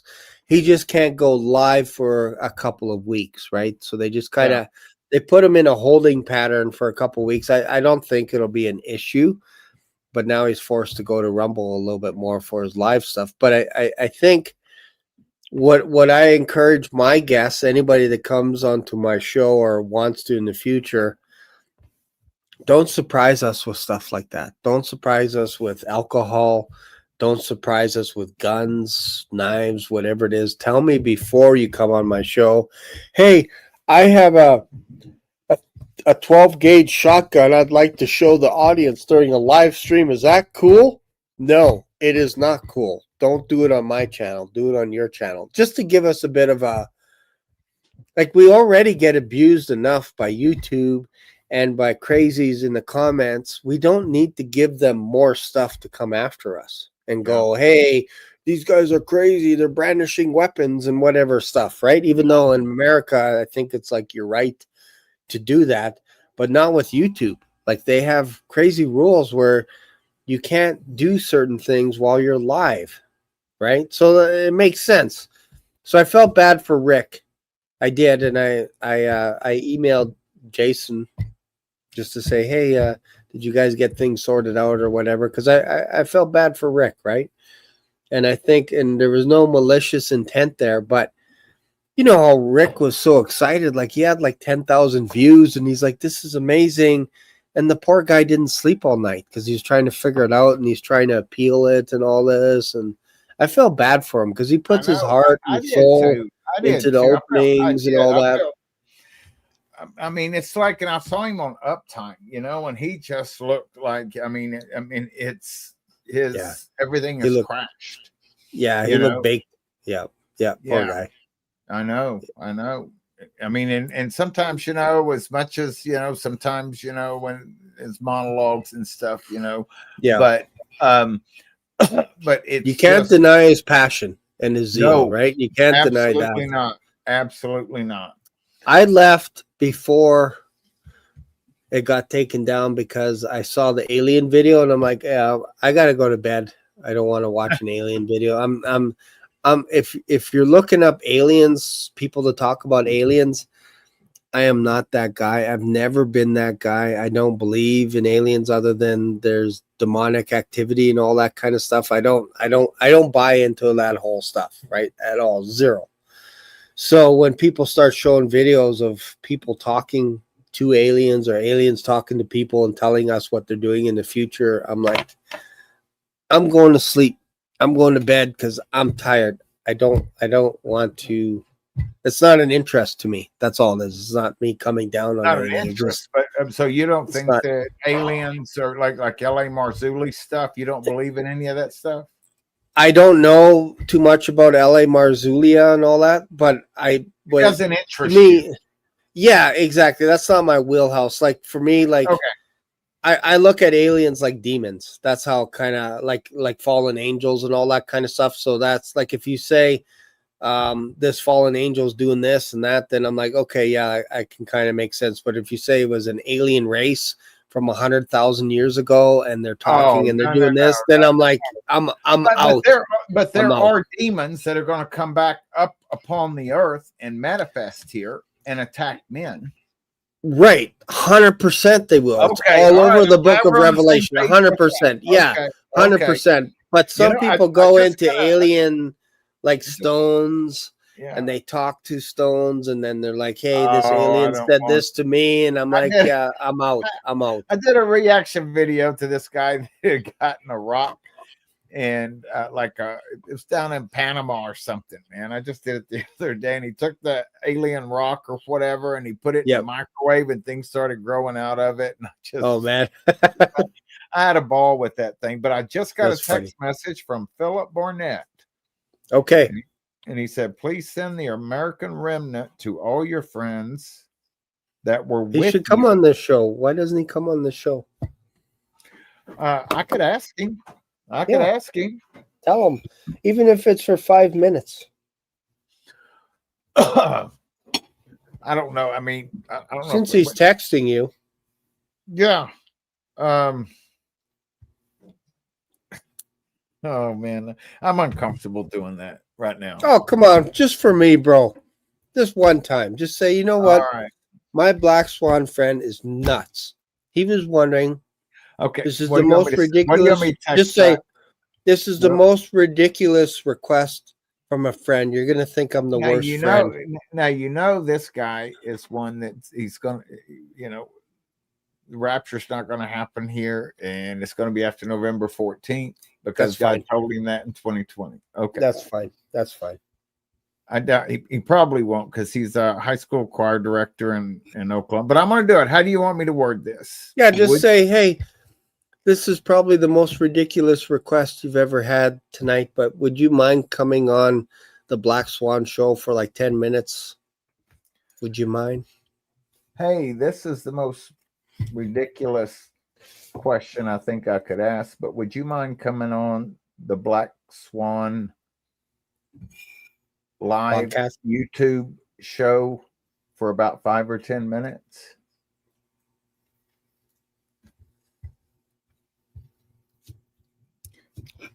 This is why you want. I gotta check this dictation, man. Okay, hey, this is why you watch a live show like this. You never know what's going to happen. There we go. All right, I sent it. Thank you. We'll see. We'll see. It's in the Holy Spirit's hands, right there. Okay, so what's your thoughts on time travel? Time travel. You believe it's possible? Of course. God does it, you know, and I think man could achieve it, and maybe he has achieved it, because I've seen the videos of them walking around with cell phones and everything. And they actually had they dug up this mummy tomb or something, and it had a watch or a ring or something with the name of a maker that had not existed. Yep. You know, and it was now, who knows? Was it staged? I don't know. You know what? You can't believe anything at this point. That's why Jesus needs to come back here, you know, within the next 24 hours to get us, man. And that's what we need to really focus on, Shane. You know what I'm saying? I mean, here, I could prove time travel is possible in this one little drawing. Okay. I'll show it to you real quick. Well, maybe this will blow your mind. I don't know. You could take that one on the road, man. I mean, you could make $1 million, but if a loaf of bread costs $100,000, I know. Okay, here's an example here of time travel. Okay. You are entering on a road from this direction, and you go into a roundabout. But instead of exiting the roundabout, you stay in it for 10 minutes and you just go round and round and round and round. And when you go out of it, you go out of it the same place that you actually entered in. So when you go in, like normally you go in and then you go out the other side, right? And you're done, the roundabout. Go 10 minutes because you haven't advanced mentally. You're in that loop for 10 minutes. The whole world around you has advanced 10 minutes. The whole world. Even though, and if you use your little stopwatch and you said, I'm only going for 10 minutes, I'll just go round, you haven't progressed because you were in this loop. So when you go out, you go to, and you don't have the radio on, you don't have nothing. So you're not aware of what happened 10 minutes into the future because you've just been in that little loop. So when you come out, you can go to a grocery store and you say, hey, What happened in the ninth inning? Because when I went into the loop, we were tied. Oh, you missed it. It was actually a home run by Batista, or this guy, and we actually won the World Series. Oh, man. Wow, I missed that. So in my world, 10 minutes, I actually jumped ahead 10 minutes, and I'm now actually 10 minutes behind the rest of the world. Do you follow me? No. The whole world has actually progressed because they're moving forward. I mean, you know what? Okay. You know what? Could be later tonight. Yeah, I know, man. The whole circle thing. Yeah. You know what my theory? My time travel theory is. Yep. You get there before you left. Whoa, that happens quite a bit now. You just jump on a plane and you land the day before, like in Australia or somewhere. Mm-hmm. You're actually one day ahead. But you know what?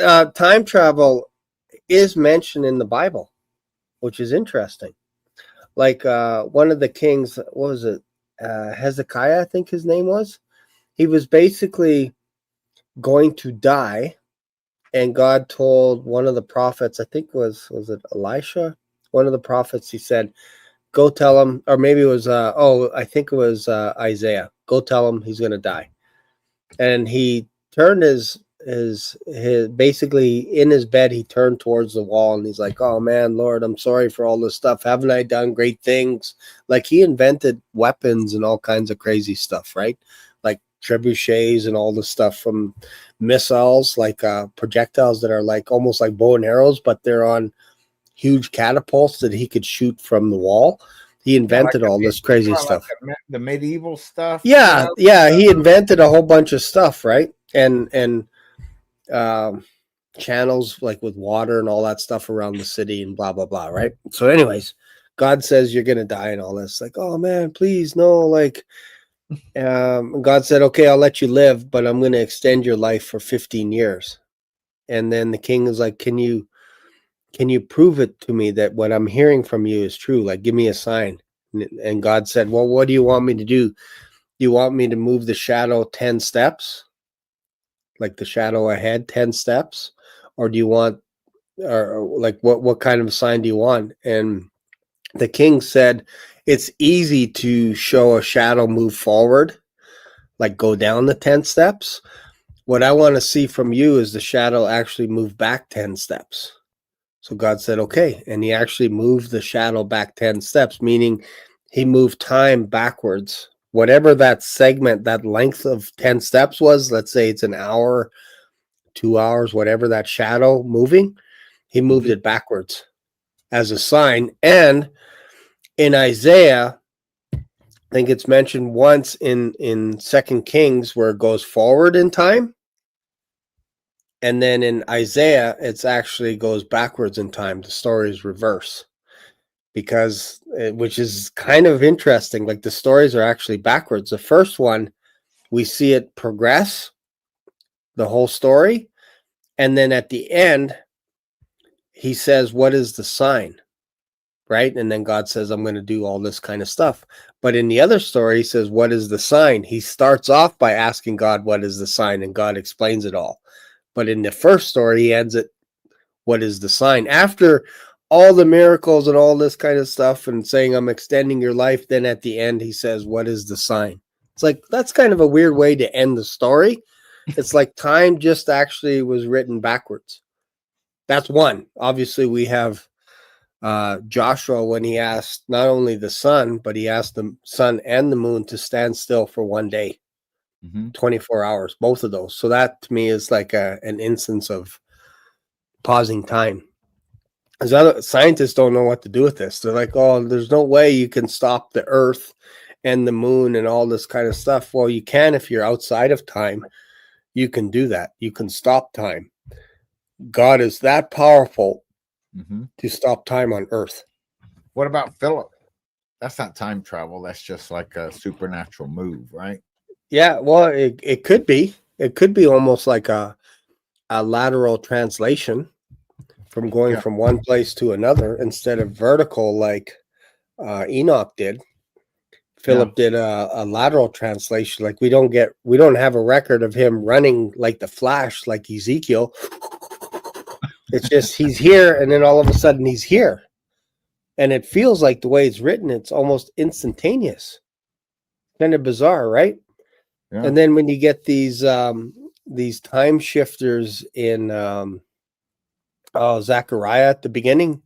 Mm-hmm. Remember when he says there's 4 horns, and Zechariah's like, what are these 4 horns? And God basically says these are the 4 horns of the earth that are basically I'm paraphrasing again, but basically they're trying to establish their own kingdom, these 4 horns, right? Throughout time. Mm-hmm. And then Zechariah says, well, what are these for? And they're called carpenters, these 4 angels that are called carpenters. Carpenters. Yes. So like Jesus is called a carpenter, but it's not the carpenter for building stuff like wood, making little homes, all the stuff. It's a carpenter for time manipulation. Oh, wow. So these 4 carpenters, their sole job is to shift the time of these 4 horns to bring them back into God's order. Because if these 4 carpenters didn't come to shape time, then these 4 horns would get out of control, and they wouldn't go in the direction. Then we wouldn't be able to have Jesus Christ die on the cross, because the devil didn't want that. So he's manipulating his own time, and these 4 carpenters come in to shift and manipulate time so that Jesus can actually show up at the right time exactly and be able to die at the exact time. And now we have our universe is now split into 2, before Christ was born on earth and after Christ. Like this is the year of our Lord since he was touching down on earth. The whole system changed because Jesus is our carpenter. He's our shapeshifter. He had to come at an appointed time to change everything. He had to travel all of eternity to be there on that day. Yeah. It's amazing. Yeah. Wow. Exactly the right place, the right time. And imagine, no coincidence. We can be going to experience this. Yes. Just any moment. Yes. And it's all lining up to a time that we don't know. I can't say it's tonight at midnight, but God knows what time he's coming back. That's the whole point. He knows. We don't know. He knows, but we keep watch because there is a time that he's coming back. There is 100%. We're commanded to watch. We're commanded to watch. Yeah. Yeah, so that's what we're crazy when you see a preacher. We're not supposed to know. He'll quote all this scripture on why we're not supposed to know. And why did he give us eyes to watch? Otherwise, he would have said, listen. Keep your eyes closed. Just stay in bed and listen. Yeah. No, he said, watch. And there's a reward for watching. Yes. Like he even hints, when I come back, will I find anyone faithful?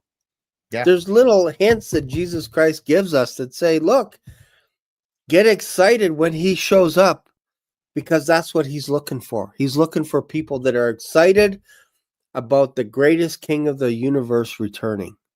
Amen. Well, let's get excited. He could be, let's try to figure that out, man. So where was my, where's our calendar boy? I know.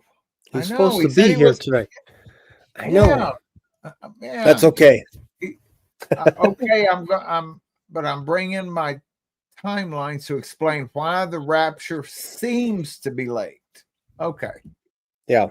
It only seems that way. Yeah. But in eternity, again, we're looking at it from the wrong perspective. We're looking like our clocks are ticking, tick, tick, tick, tick, tick, tick, tick, and they're going to expire. That alarm bell is going to ring, and then we're going to be like, yeah, done, right? But Peter says 1 day to the Lord is like 1,000 years, and 1,000 years is like a day to the Lord. And don't basically, again paraphrasing, don't count that as slack. Like, don't say that the Lord is slack. He's lazy. He's taking his time or whatever. Like we throw all these things in because we're in time. Mhm. Christ is outside of time. Right. So he's not bound by our time constraints to say, I demand that you don't come tonight, or I demand that you come tonight. He's not listening to me. I can't manipulate time. He can because he's outside of time. Yeah. Yeah. I hope these That guys makes had a good time tonight on the show. Like, we went all over the place, man. Yeah, we All did. over. This is Yeah. Revelation Underground. You don't know what we're going to talk about. It's crazy. Oh, man. No, it was awesome, man. Yeah. I mean, I'm just right now, the hottest thing in town right now is this 48-hour period that we are inside right now. Yeah. Yeah, it is. This is our Super Bowl right Yeah. now. You know, so funny, right? Like I know it's when the you have it's little the talk of the kids, town. little Mhm. baby, little kids telling us that Jesus is coming in September. Yeah. Oh no, we're going to argue theology with them. Yeah. Say, Yeah. no, the scripture Yeah. says. Yeah. I mean, Yeah. so has it No, it's always good. been that way? And and it's kind of like one of those things that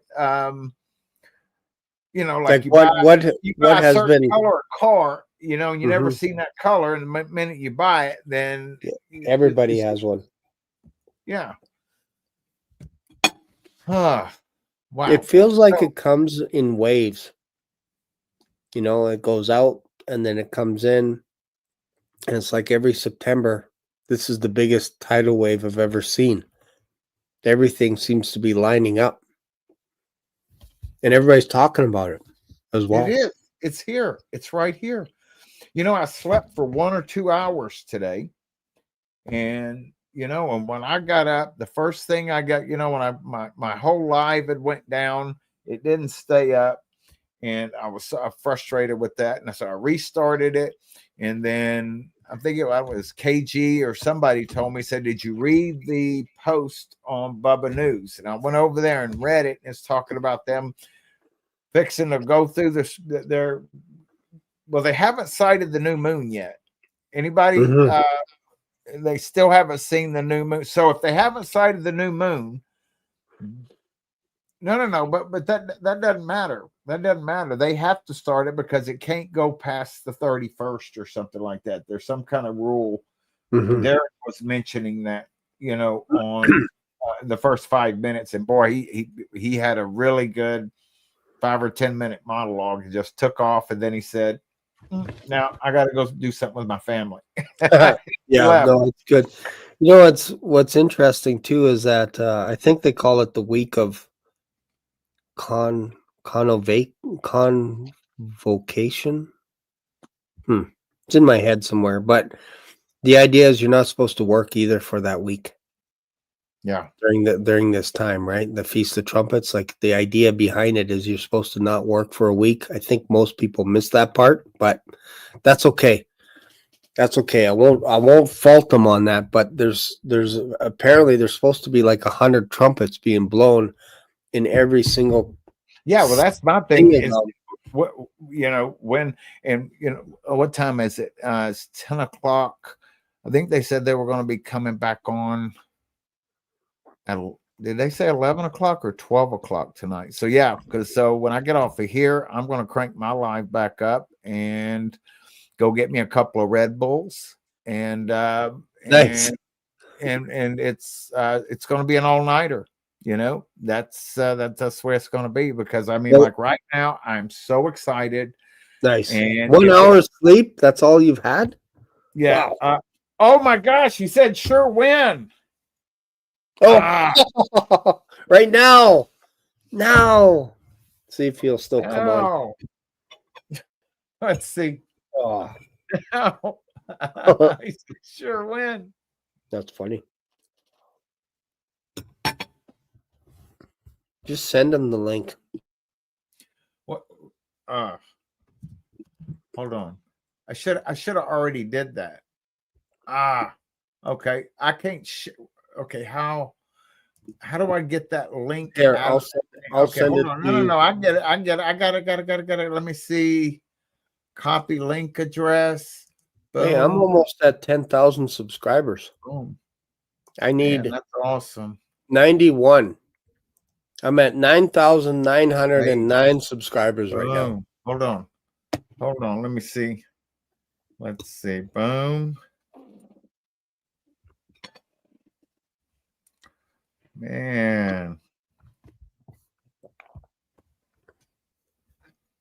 We'll see what happens. Man, I did that earlier, and I don't see. I do that, and it's like squirrel, and I'm off in another I direction. completely forgot about it too. That's so funny. And it was sitting right there. He responded, and on the iPhone, you have that same problem where it doesn't. If it doesn't give an exact timestamp on the separation, so you don't know if they sent it like responded in 2 minutes or 3 minutes. The droids used to always do that, but this iPhone. So what's a good channel to watch the trumpets blowing? Do you know? I have no idea. Whoa, look at all the people in Jerusalem. This is 5 hours ago. Should I show it? Yeah. Okay. Yeah, they were showing it. They were showing.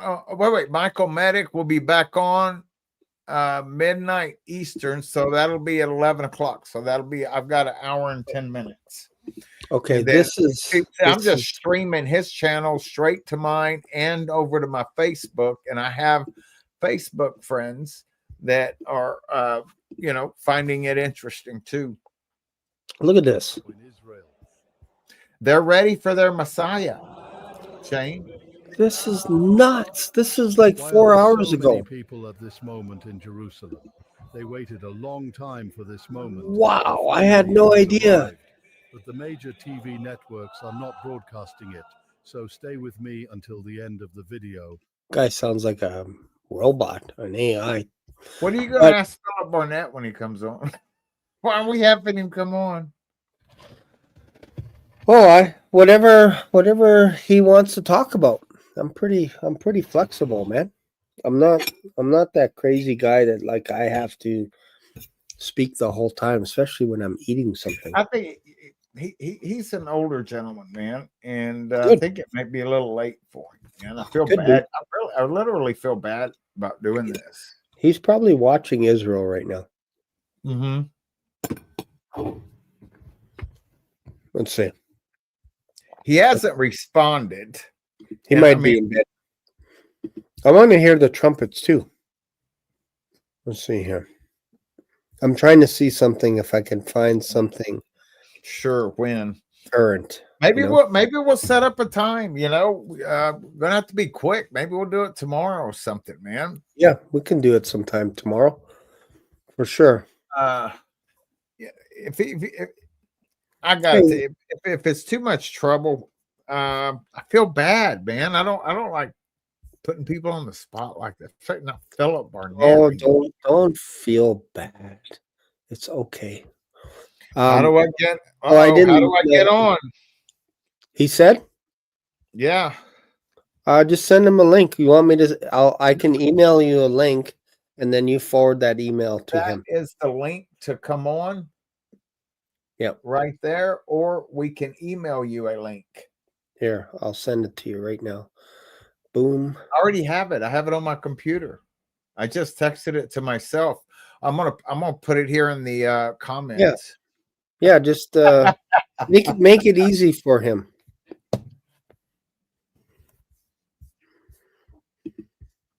Okay, let me do that. Let me just I just did that. Boom. Look, there's my channel. Hey, it pops up right away. Hold on a second. Hold on. Let me get this. Copy that link again. Quicker, faster, Steve. I typed in Israel trumpets and my channel pops up. Look at that. Crazy. Hey, Repo Man. He has. We don't need him. We got his chart right here in this channel. We can just watch his channel and say, "Sorry, Repo Man, we didn't need you.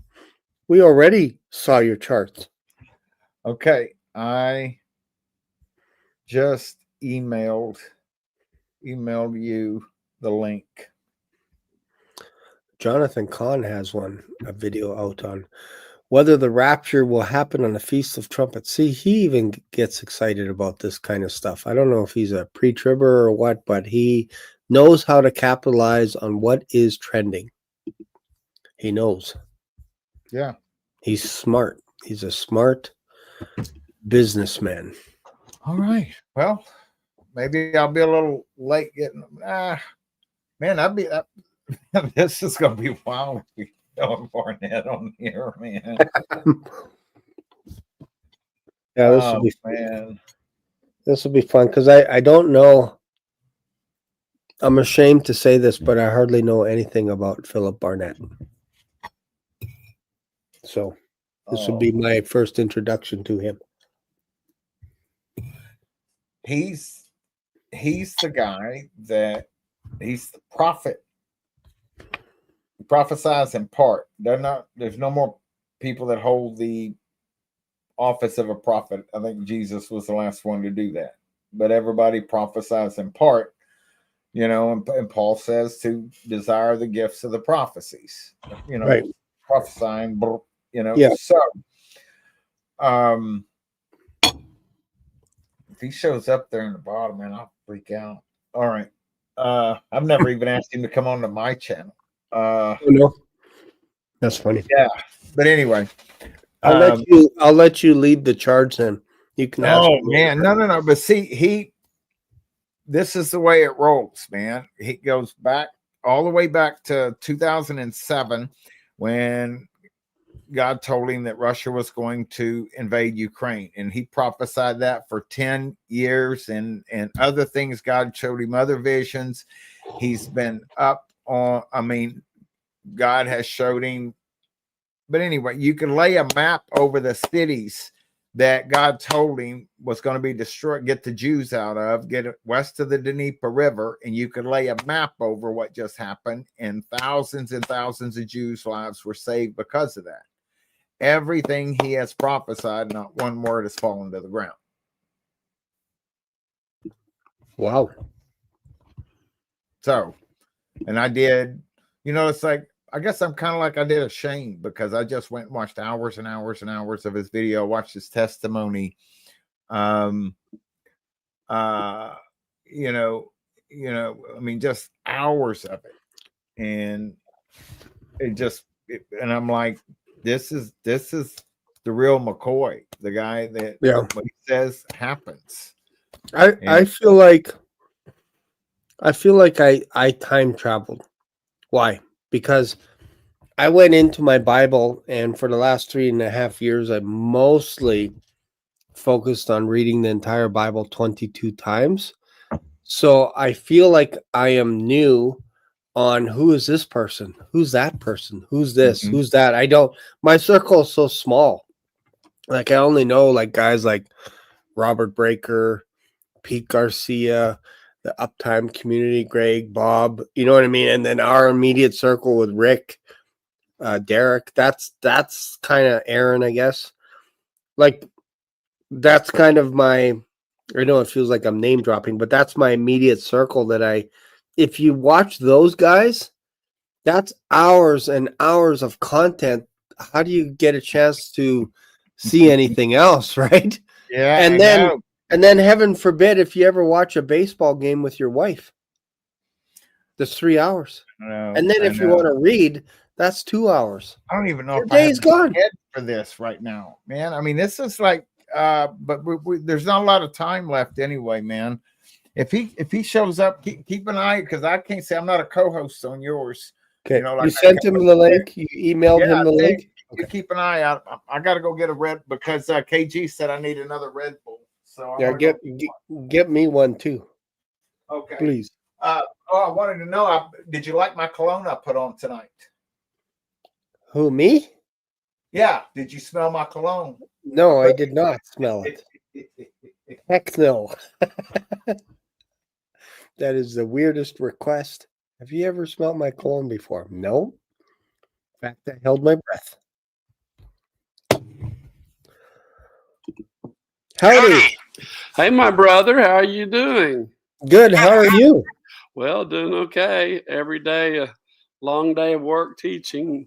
Yes. choir and So classes. what time is it where you are? I'm in Oklahoma. It's Central Standard Time Zone. Where are you at? I thought I'm you were in Canada. Oh, you're in Canada. Yep. Oh, okay. Alberta, Canada. We're Mountain Standard Time. Oh, okay. Great. Yep. So you're an Yep. hour earlier than we, or hour later. Well, hour earlier, I guess. It's whatever Yeah. time it is here. It's 9 o'clock. 9 o'clock here. Yeah, it's 10 here. Hey, Philip, how you Welcome to doing, the buddy? show. Welcome. Doing great. Doing great. Man, are you wearing the same shirt that you wore in the prophecy video, or when you were sitting there next to Mike Harris in that studio doing the? No, I wasn't wearing this. Oh, okay. I was just wondering because I got shirts that that are from 20 years ago. But anyway. Well, no, Just I curious. one of the girls at school today, one of my classes, I always wear a dress shirt. I have a pocket for my glasses, and she goes, Yeah. "What are you wearing, Mr. Barnett?" And I said, "Well, it's kind of fall. It's kind of fall colors. I got a fallish kind of a shirt on instead of a dress shirt."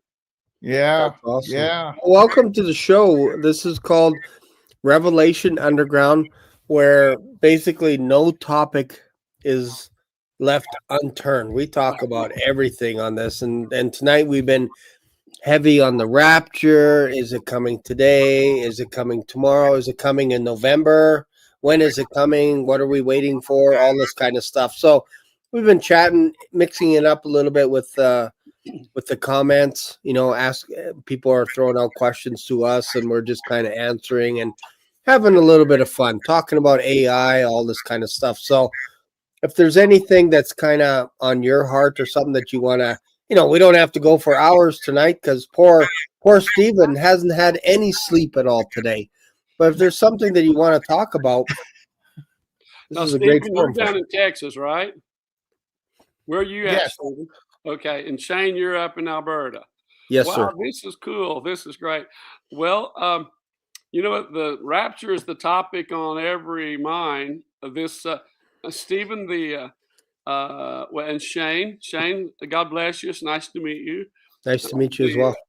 I have some friends in Ohio who were listening in the night of the live stream, August 1st, from Galena Park there in Houston. And it took like an hour and 10 minutes out of that message and translated it into Russian. And they posted it Friday night. And since Friday night, as of today, there were like 100,000 views the last Wow. 5 days. It will go way, way, way up.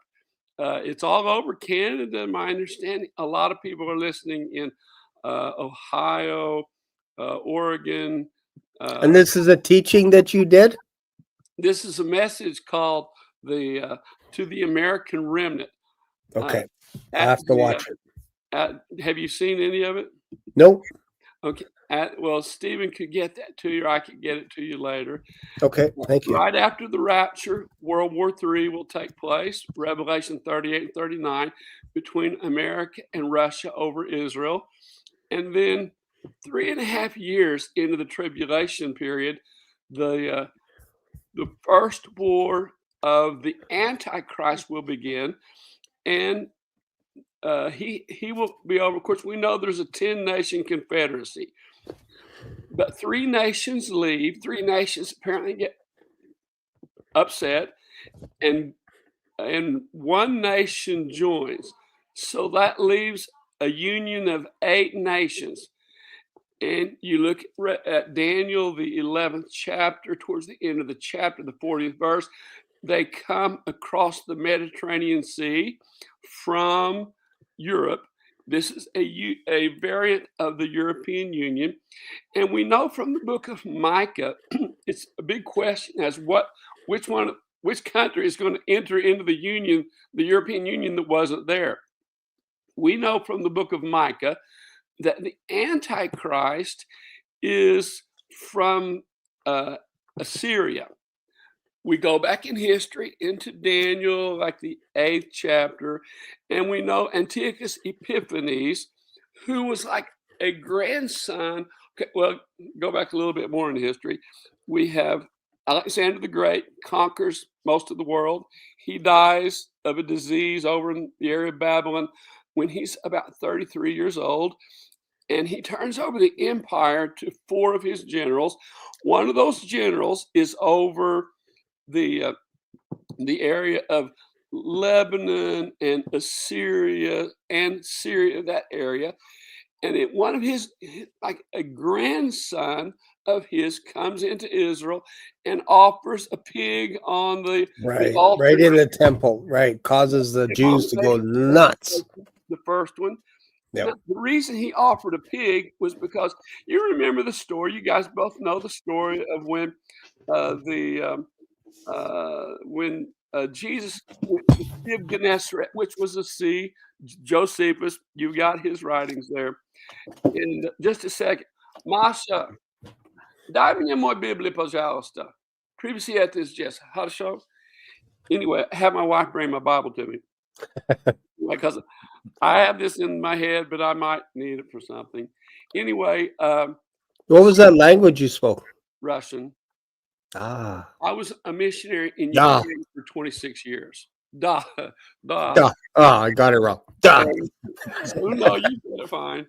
And so I pastored Christ Cathedral. I constructed, organized Christ Cathedral Church. We had 4,000 or 5,000 people there every week in our services. It was a big ministry. We moved there to keep our son off the Russian front. We didn't want him in the Russian front because our kids were born there. I never married till I got to Ukraine, and I married a Ukrainian girl, Masha. Steve has met her. I married way above my classification.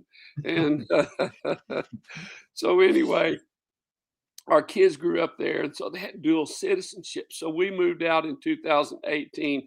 We didn't want our son on the Russian front. There in the schools, all the schools just go through the 11th grade.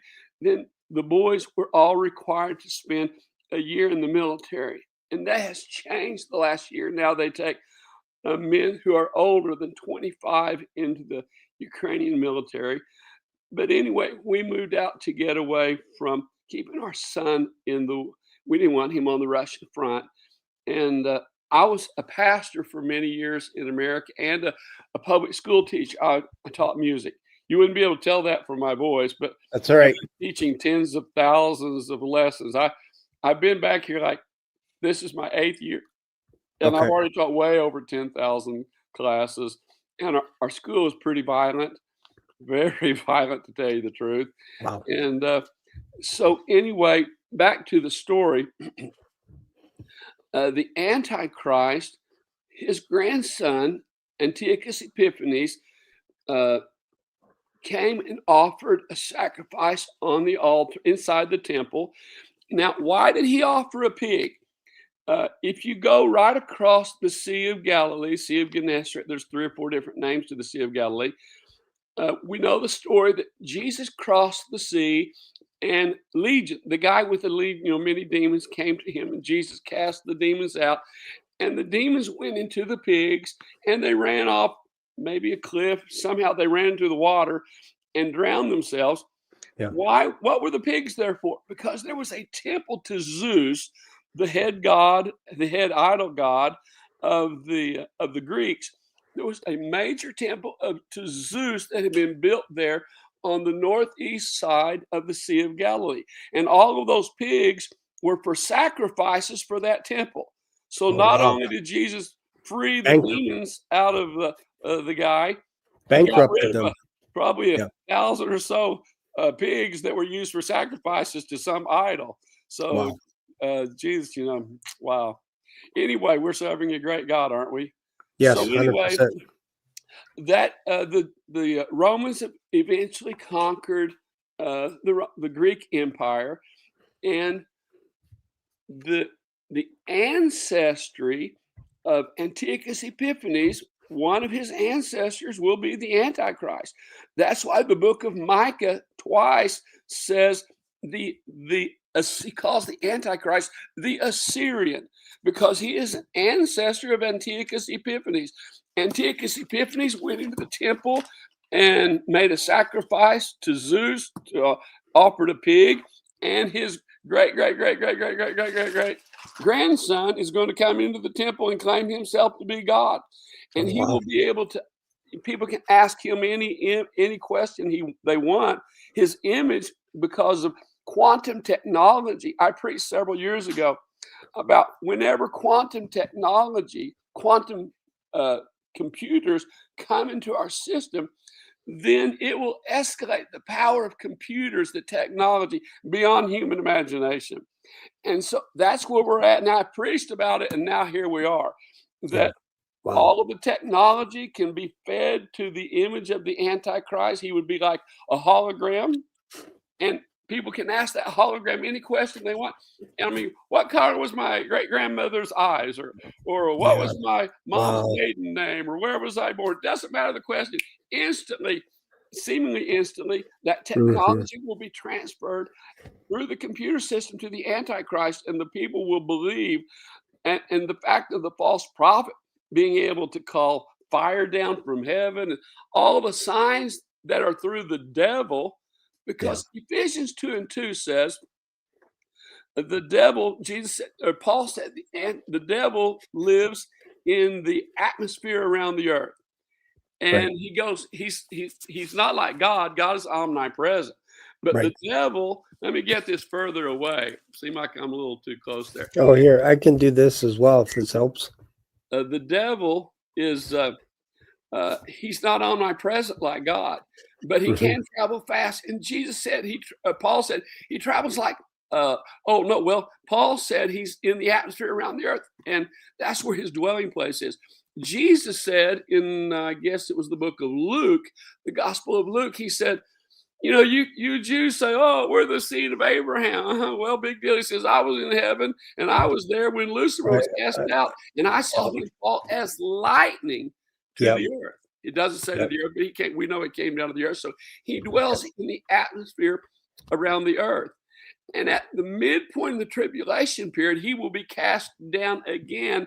His power to fly, to go around the earth like lightning, will be taken away from him. Of course, he still has billions of emissaries, the demons that but he's not omnipresent. He'll be kicked all the way down to the ground. And when he's kicked to the ground, he will enter into the Antichrist and give that descendant of Antiochus Epiphanes, the Assyrian, his power to work great miracles. And so we have the quantum technology that's here now, and people will be able to ask any question. And the world, you know, you guys both know, people are pretty gullible sometimes. They'll believe a whole lot that's not true, not factual. 100%. So anyway, we're at that state. And now, as far as you ask about the rapture, I got to school this morning, and I went into one of the offices, and one of the teachers asked me, I won't say which one it was, but it was a guy, and he said, now, I don't want to take too much of your time, Mr. Barnett, but I got a question. My wife has a question, and it was about the rapture. He said, I've been hearing all of this, and he's a Baptist guy, a fine Christian man.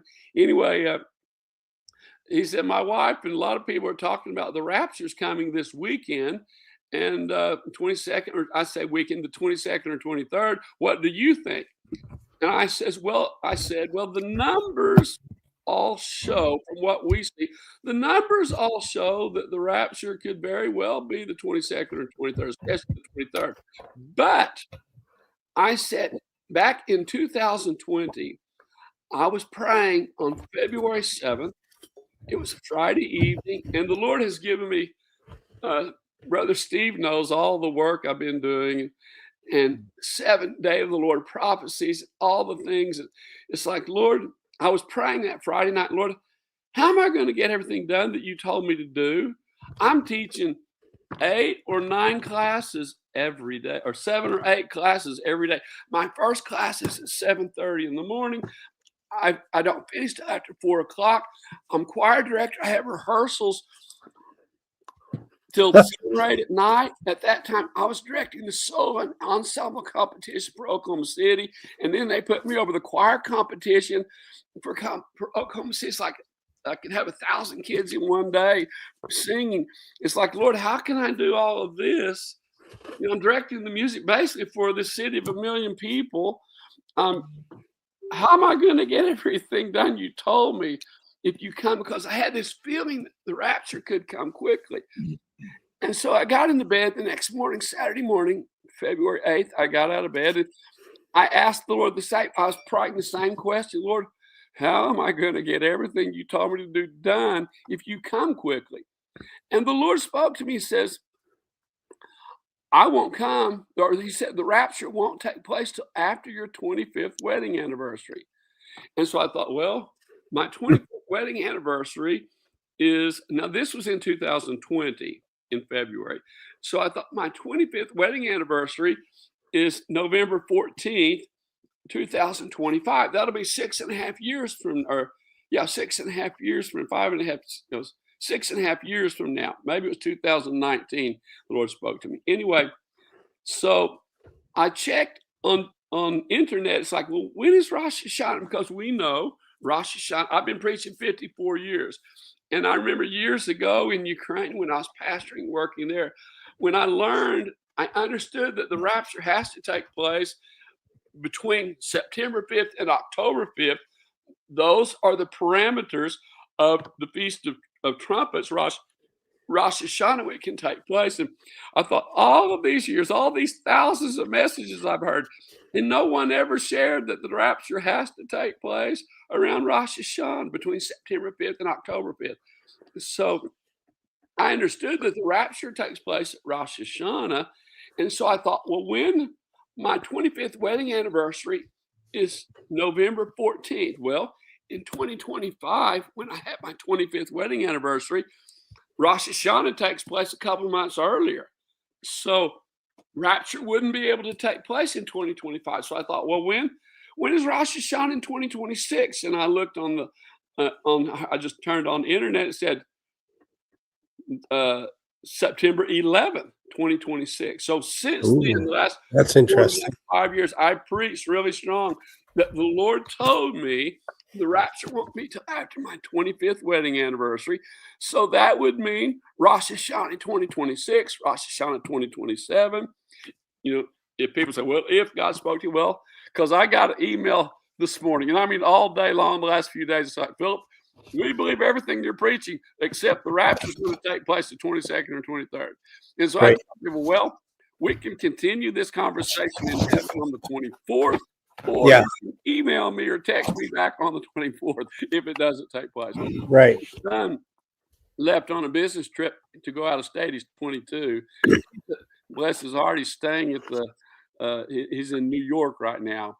And so before he left the night before last, I said, okay, son, you know that I believe the rapture will not take place this Rosh Hashanah, that it will be the next or the next after that. I said, but just in case, let's have a prayer to make sure that there's been no evil thoughts, nothing that will keep us and anybody in our family out of heaven. So he sat right here across the table from where I'm at right now. And I stood next to him, and he and I prayed that prayer. I guess it was yesterday morning before he flew out. And so, it could take place. But what I understand, what God told me, it won't be before my 25th anniversary, which will be November 14th this year. Okay, so, I have one little tiny question. Yes. Did the Lord ever reveal to you when you expire? Because I know some people, when you expire, or was that kind of oblique in some ways? No, I had more than one dream and visions that I was taken into heaven. Now, this is interesting for you. One of the dreams, my wife and my 2 children and I went into heaven. We went into this large gate, and the gate was, somehow somebody told me at that point in heaven that the name of that gate is called the Gate of Rejoicing. It's the gate that people come through when they come into heaven, not to the city, not to the New Jerusalem, but into heaven. And so the name of that gate is the Gate of Rejoicing. Yep. And so, and when we came through the gate, there was a vast amount of people behind us and who had come in front of us. It was the rapture. And Okay. so my understanding from that dream, Yeah. that particular dream, was that the rapture, that I and all of my family will go up in the rapture. That's cool. And The only my reason, will not have the only reason why I asked that question is because I asked the Lord to show me like a rapture dream, because I was interested in that, and He showed me my funeral. Oh, really? Yeah, and I was like, so I was taken up to heaven, but I left my coffin, and I didn't want to look to see how I died, and I didn't want to look to see who was at the funeral. I was just focusing on going up, but I thought, Lord, that's not what I asked for. I asked, like, you know what I mean? I wanted you to show me raptured up and all this. So He showed me other things in heaven, but it was from the basis of a funeral, which was interesting to me. And I'm like, okay, it's not every day that you get someone like the Lord to show you your funeral. And I knew it was my funeral. I knew it wasn't someone else's, right? So I was just curious. Why did I pray that prayer, Lord? Yeah, exactly. So I don't pray that stuff anymore. That's my whole point. I've got a question, Yes, Mr. Barnett. Do you think it is possible? Philip, okay. Do you think it's just us. Okay. Do you think it's possible that the rapture could occur on the this Feast of Trumpets? It will occur on the Feast of Trumpets. It's just the question of which year. Because see, my question would be, my question would be, is, you know, kind of like, you know, when God told Jonah to go prophesy to the Ninevites and said, in 40 days, you're all going to be destroyed. And it didn't happen that way. Mm-hmm. So I'm just kind of curious. It's like, okay, well, maybe God told you that, and it's you know, it's going to be after your wedding anniversary, and that's 5 years ago. Maybe things possibly have changed. I mean, Jonah didn't get it wrong. God was going to destroy that place in 40 days, but they repented, and they turned their lives around after. You know what I mean? So it's not like Jonah, I messed up on this one. I got this one wrong. They repented, and he was upset at them repenting because I believe he wanted the whole place to get destroyed. Well, he did, but you remember, what was Jonah's message? You go preach to them and tell them to repent so I don't have to kill them. That was the message. Yeah. It's not like 100%, I'm going to kill everybody. Right. In 40 days, everybody's going to die. Yes. No, He sent Jonah there that they would repent so he wouldn't have to. And they had a lot of cattle. And if you will look, there's an interesting deal about that. If you will look in history, they have proven that period, that year when Jonah was there was a total eclipse of the sun. And I don't remember the date, but apparently it gives the exact date. Now the scientists have measured when that eclipse took place. So apparently Jonah came and he preached that God's going to destroy this place. And then all of a sudden, a total eclipse of the sun takes place in the middle of the daytime, scared the living daylights out of people. And the king, all the way down to the paupers, they all got saved after that solar eclipse took place. So God knows His timing is perfect. We know He makes no mistakes. People can get confused. Yeah. My understanding is that the Psalm 83 war will take place. I've got lessons on that. I preached it for many years. Psalm 83 war will take place. It is a late spring war. It's the time when the fruits like the pomegranates, the figs, the grapes, they're all on the vine. The Bible talks about in Isaiah more than one place the summer fruits. The summer fruits will be on the vine, but not ready to be harvested. And then you guys are familiar with Isaiah 17, right? About when Israel destroys Syria, nuclear attack on Damascus. Okay, well, that takes place during the Psalm 83 war. Years ago, Israel, the parliament, the Knesset, voted on a plan that is called the Samson option. Steve, maybe you've heard me talk about this before. Yeah. The I've heard Samson about option. that. Yeah, I've heard about that. What that is, that if Israel is about to be destroyed, Yep. Israel will send out their planes loaded with nuclear weapons, and they will destroy all the countries around them so that there won't be another Jewish Holocaust where all the Jews are killed and 6 million Jews the Nazis killed, and they had no chance. And so they will utilize, what's the word in English? They will have the Samson option. They will attack those countries. It is a late spring war, probably will take place in June. Matter of fact, Steve and I, you were there in Galena Park there in Houston. Mm-hmm. What you probably don't know, that day, I was invited, and Mike Harris, who was with me, we went and prayed for the mayor of the city. The mayor had heard me preach 3 years ago in a service there in Houston, and she came back. And so she had me pray for her police chief, the head of the fire department, about 20 some of their employees. I prayed for that day before we had the ministry that night when I preached that 3-hour message there in a live stream. Yeah. So anyway, what was my point? What was I getting at? We're talking about this. Stephen asked the question, like, is it possible that Jesus can come tonight or tomorrow? And you suggested based on your vision. You said that you prayed with your son before he left, like kind of like just in case. I mean, is it because not only do the numbers line up and everything, and I'm sure you're aware, Joshua, but the literally thousands upon thousands of children, little 3 or 4 year olds, not going to argue theology with, that Jesus has come to and said that he's coming to take them home in September.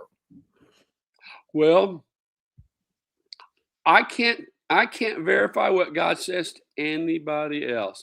Only thing I can't dispute with anybody else, because to me, when I look at the numbers years ago, like 5 years ago, when I started preaching, like, well, the Lord told me, and my thinking is the last few months, because of all of, and I hate to use the word hype, all of the conversations, like I walked into school this morning and they're asked, Philip, we know you're a preacher. Tell us, what do you think? And I said, I believe we got at least one more year. And there were a lot of other questions I talked about today. But the Psalm 83 war, it's a spring war. It will take place probably in June. It will be a nuclear war. Israel will be hit at night, as it says in Isaiah, the 17th chapter, that Israel will be hit with weapons of mass destruction at night. And by the next morning, Israel will respond with the Samson option and destroy Gaza. The Bible says Gaza will melt.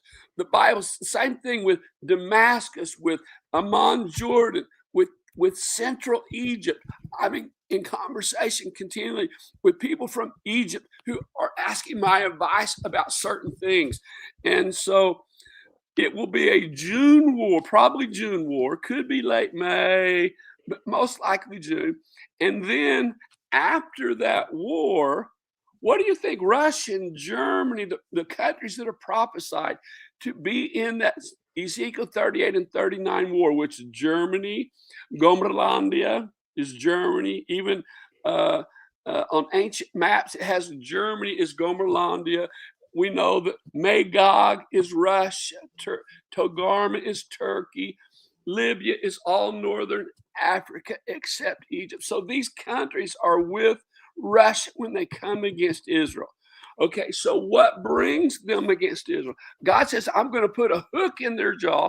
I'm going to put a hook in Vladimir Putin's jaw, and I'm going to bring him and his armies against Israel. What is that hook? The hook is the Psalm 83 war. Psalm 83 war is going to take place. Israel's going to nuke a bunch of countries because they're going to get hit by weapons of mass destruction.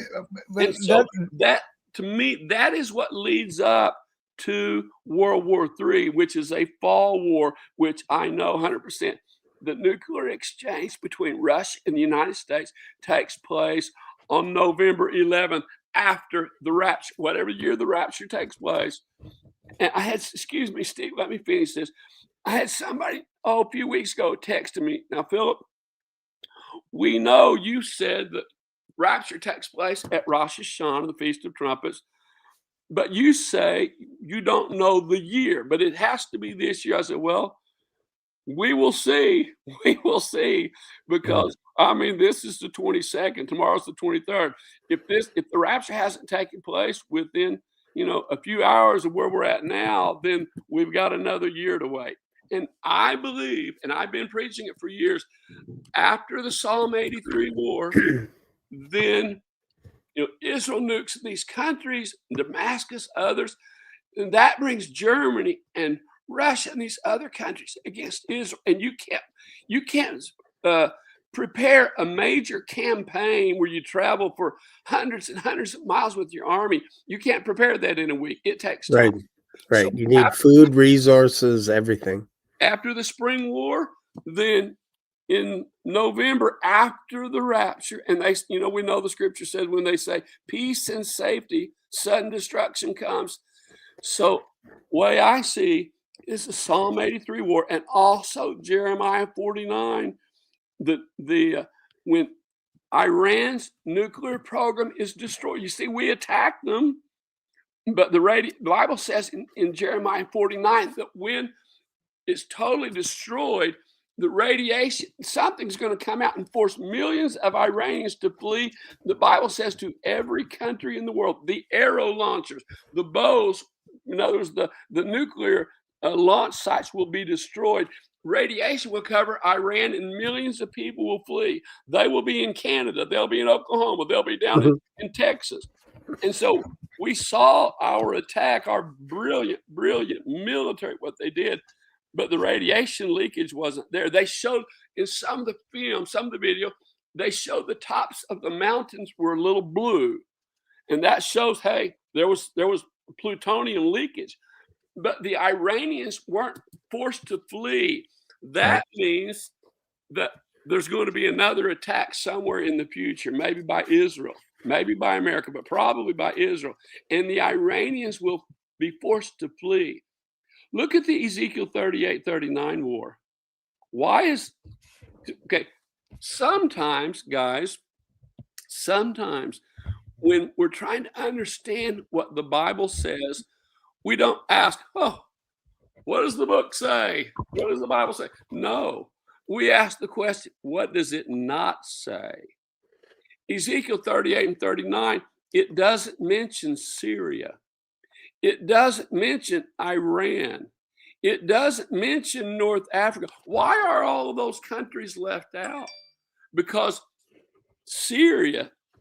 Iran will be destroyed before World War III. And so, it's really popular. We've all heard preachers again and again and again say, well, there's nothing scripturally, nothing prophetic that has to be fulfilled before the rapture. Excuse me. It sounds really nice. It sounds wonderful. That's why thousands of preachers, they hear it and they repeat it, but it is not correct. The Psalm 83 war takes place before the rapture. Jeremiah 49 has to be fulfilled before the rapture, because can you imagine a war against Israel and Iran not participating? Iran won't participate because Israel will destroy Iran, or America somehow is going to destroy Iran before the fall war. The World War III is a fall war, late fall, starts November 11th. I know that 100%. nuclear war takes place between Russia and the United States on November 11th, whatever year, after the Psalm 83 war, after the Iranian war. Okay, now, Iranian war didn't take place. We did hit them, but no plutonium that caused millions of people. Yeah, it wasn't a war. It was just a one-sided. Yeah. Psalm 83 hasn't taken place. So that tells me one of the reasons it was 2000. Let me think. 2, 3, 4, 25. Yeah, in 2020, it was at February 7th and 8th. God spoke to me, and I've been thinking a lot the last few weeks of his terminology. Why did God say when he spoke to me on that morning of the 8th when I was in the floor praying, why did he say the rapture will not take place before your 25th wedding anniversary? And here's the conclusion I've come up with the last couple of months especially. He said it that way because he knew right now in 2025 at Rosh Hashanah, millions of people, especially evangelicals, would be caught up in the excitement that we are going to heaven. Bang, 22nd, 23rd, we're going to heaven. He knew that would be the excitement right now. And he told me 5 years ago, Phil, don't get caught up in that excitement. You're going to have at least a year, 2 years to wait. And so I know now that's why, because I had no idea in 2020 in February that there was going to be all of this excitement in 2025. Sean, did you know? You're Sean, right? Shane, yeah. It feels like there is excitement like almost all over the world. I know it. You can see it everywhere, right? Would you have in 2020, did you anticipate the excitement that's going to be taking place right now? In 24, I wasn't anticipating it. Yeah. Like Steve, this. What about you in 2020? Were you excited about, hey, 2025, we're going home? I wasn't around basically in 2020. No. Let me tell you that. No, actually, I was off the charts. Yeah, I wasn't in a good place until 2023. Whenever I really started watching. Yeah. Well, yeah, God for me, knew 2022. When I was so intense in prayer, I'd come back from Ukraine, been 26 years, right? 26 years in Ukraine. And he knew what was going to happen to 2025. He knew the excitement about his second coming was going to be fervent all over the world. And he wanted me to warn people to be a bounce, something would bounce off of, to say, maybe we got 1 or 2 more years left. So that people, because this is what the guy who talked to me this morning, he says, but with all of this preaching going on, I just got an email. 15 minutes ago, I got an email. Man, we're out of here. 100%. The rapture is tomorrow. It's like, hello. And this Baptist guy asked me this morning, he said, but if Jesus doesn't come back on the 23rd, what is that going to do to millions of people who say, well, see, we said he's not coming. He's put off his coming. It's in 50 years. It's in 100 years. And I said, exactly. That is the danger. That is the danger, that a lot of people will be disenfranchised if it doesn't take place tomorrow. Yeah. So here's a question. Do I call you Pastor Philip or sure. Philip? Yeah. I think here the question probably my audience is asking as well. There's another gentleman by the name of Joshua that predicted today or tomorrow kind of thing. And I think what happens is, as we get closer to a date that someone predicts and it doesn't happen, that person drops off, or they rejig the timeline and then say, well, actually, it's the year after that. I meant the 27th. Not you know what I mean? So I fear that you could also be in that position as well, like this Joshua, for saying, no, God told me that it's next year. And then as we lead up to it, right? That's not what God told me. He didn't say it was in 26 or 27 or 28. All he told me was it will not be before my 25th wedding anniversary. Okay, gotcha. You see, there's a big difference in saying, Yes. "Hey, he's coming in 26." Yeah. There's a big difference in saying that God didn't. Right. So you're saying not before, and like some people say 100% today, like in that email, you're saying 100% not before November. Is If that I fair? heard from God right, Okay. it wouldn't be before my 25th wedding anniversary, which is November 14th.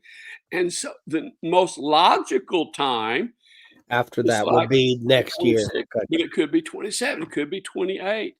Right. So that's what so I've tried to be very careful to tell people and say, well, you said people have emailed me. You said it's going to be in 2026. I said, no. I said, only thing I said is it most likely will be in most likely date would be 26 because I know it won't be before my 25th wedding anniversary. That's what God told me. And Right. now I understand why we've got all of this frenzy about the rapture today, tomorrow.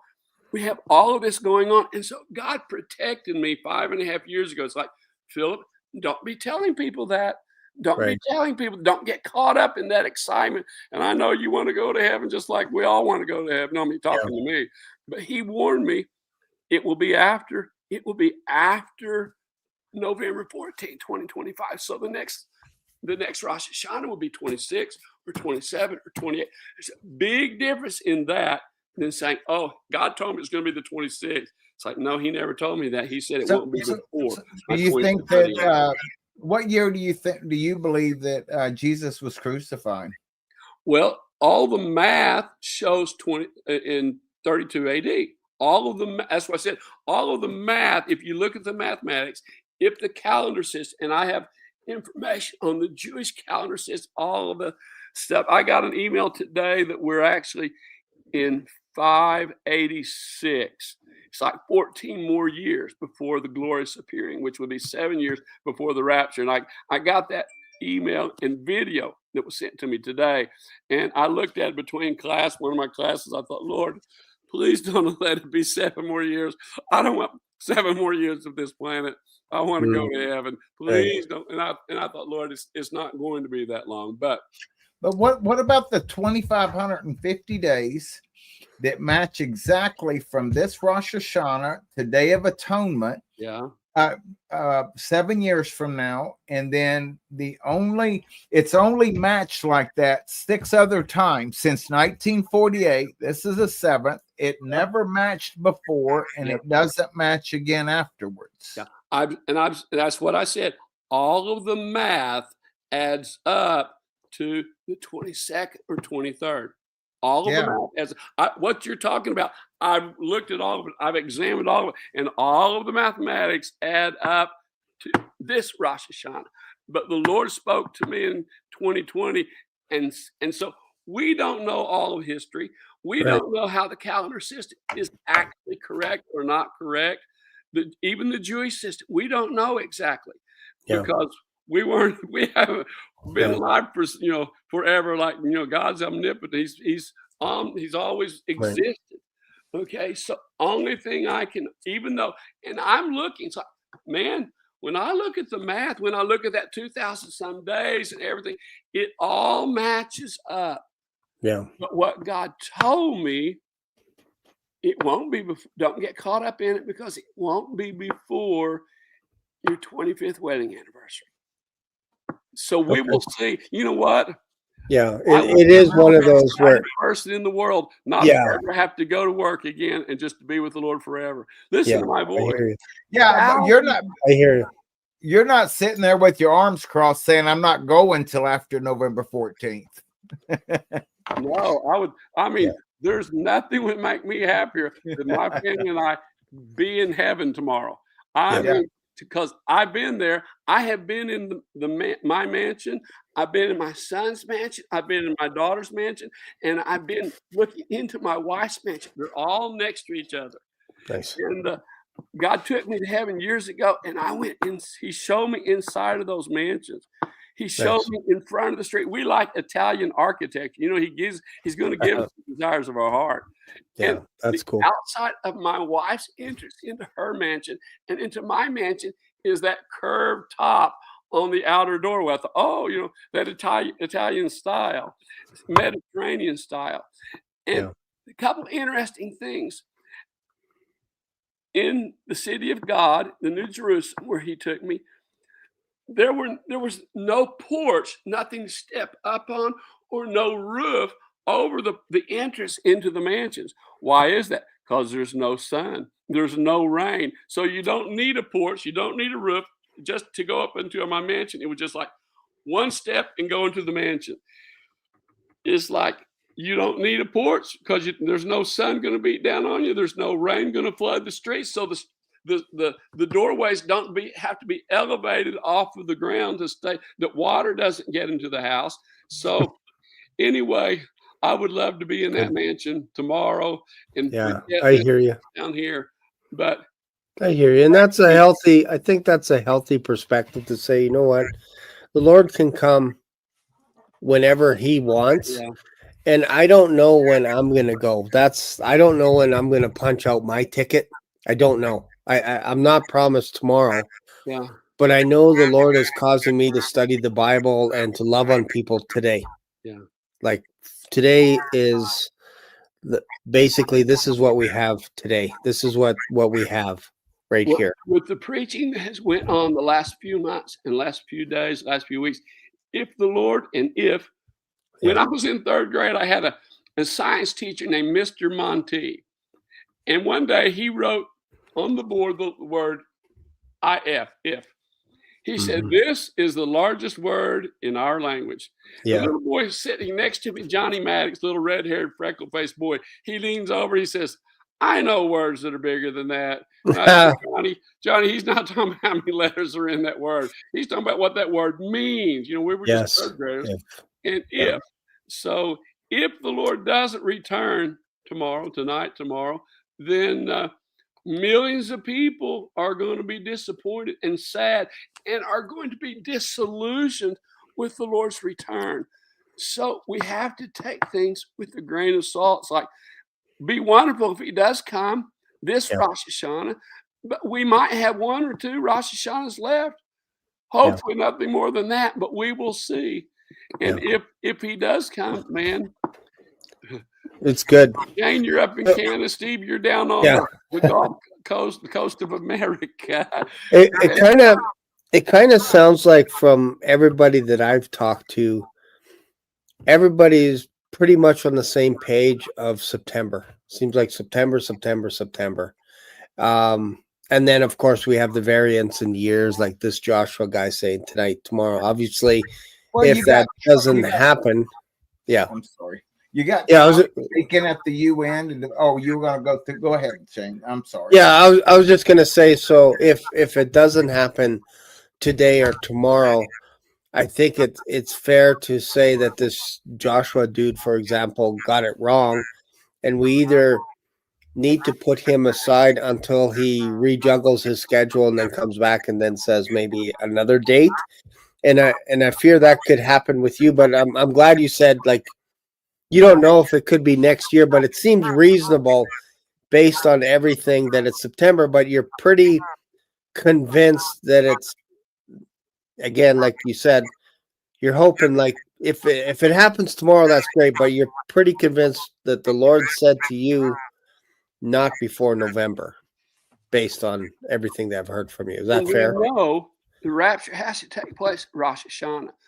The feast of Israel, the smaller feast, but the 7 major feasts of Israel, there is a natural side, a spiritual side, and a prophetic side. And the Feast of Trumpets, Rosh Hashanah, the prophetic side of that is the rapture. Okay? And so we know 100%, the rapture has to take place around Rosh Hashanah. The parameters of Rosh Hashanah, it can take place as early as September 5th or as late as October 5th. Somewhere in there, every year Rosh Hashanah occurs between September 5th and October 5th. We know the rapture takes place in the early fall of the year. We just don't know which year for sure. That's fair. And I think that's fair. Because, again, we don't know until we're caught up. Yeah. Like, really. And the Lord told me, not before your 25th wedding anniversary. So that means Rosh Hashanah, the first true chance would be, even though, Steve, all of the math points to this year. Yeah. But we don't know all the facts about history, about math, and what years. Yeah. We absolutely don't But know. they're meeting to divide Jerusalem right now. The UN is, they're fixing to force that on Israel. Or at least it appears that they're going to force it on Israel. They're trying to.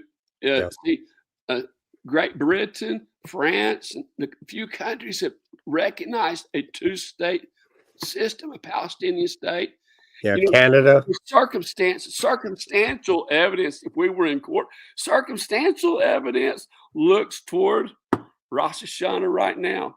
Only thing I can say is what God spoke to me. Right. And that's fair. Even though all of the math points to right now. And I think right now.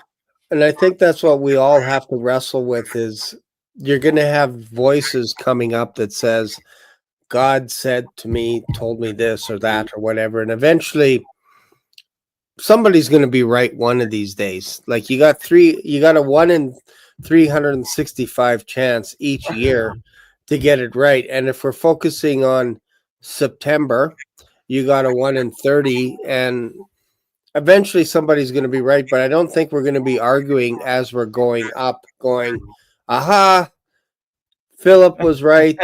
Stephen was wrong. Shane was right. We're not arguing with each other. And I'm hoping that Philip will invite me to his mansion. Yeah. Hey, we're going to have a party there. Yeah, that'd be good. Of course, I might just have the angels fix the food. There you go. Put them to work. Oh, man. Well, thank you. I appreciate this. I do have to shut it down. It's been 3 hours and 20 minutes. Yeah. Another record shattered. But I do appreciate having you on my channel. I would love to have you again as a guest sometime in the future if we're still here tomorrow, maybe somewhere down the road. If we're still here, the Lord willing. Clouds in the next couple of days, Philip. Yes. But at this point right now, I mean, it's it's all because even though, yes, I'm excited about right now, but I'm just, I saw you on Paul's program like in March or April, but then I didn't expect all of this stuff either to just blow up here in the last month or two. And then looking at all, did you expect this morning, Stephen, that Philip Barnett would be on my channel? Did you expect that this morning when you woke up? No, I've never asked him to be on. I mean, man, thank you for just coming on here. I appreciate that. It's so late at night. Thank you. Stephen, did you get it's 30 pages. I sent the final of the American Remnant to you today. Did you get that? Let me check. Let me just double check. Yes, I did. 2.5 months. Yes. Thank you for sending that. I did. I just got it. Please give that to Shane, and Shane, share it with everybody you can. Sure. And I finished it last night, basically. And then the Lord spoke to me to put a couple more things in about a particular timing of the Chinese attack against Western Canada. Shane, you need to read it. You need Canada. To read it. What did we do? Wait, what? Wait.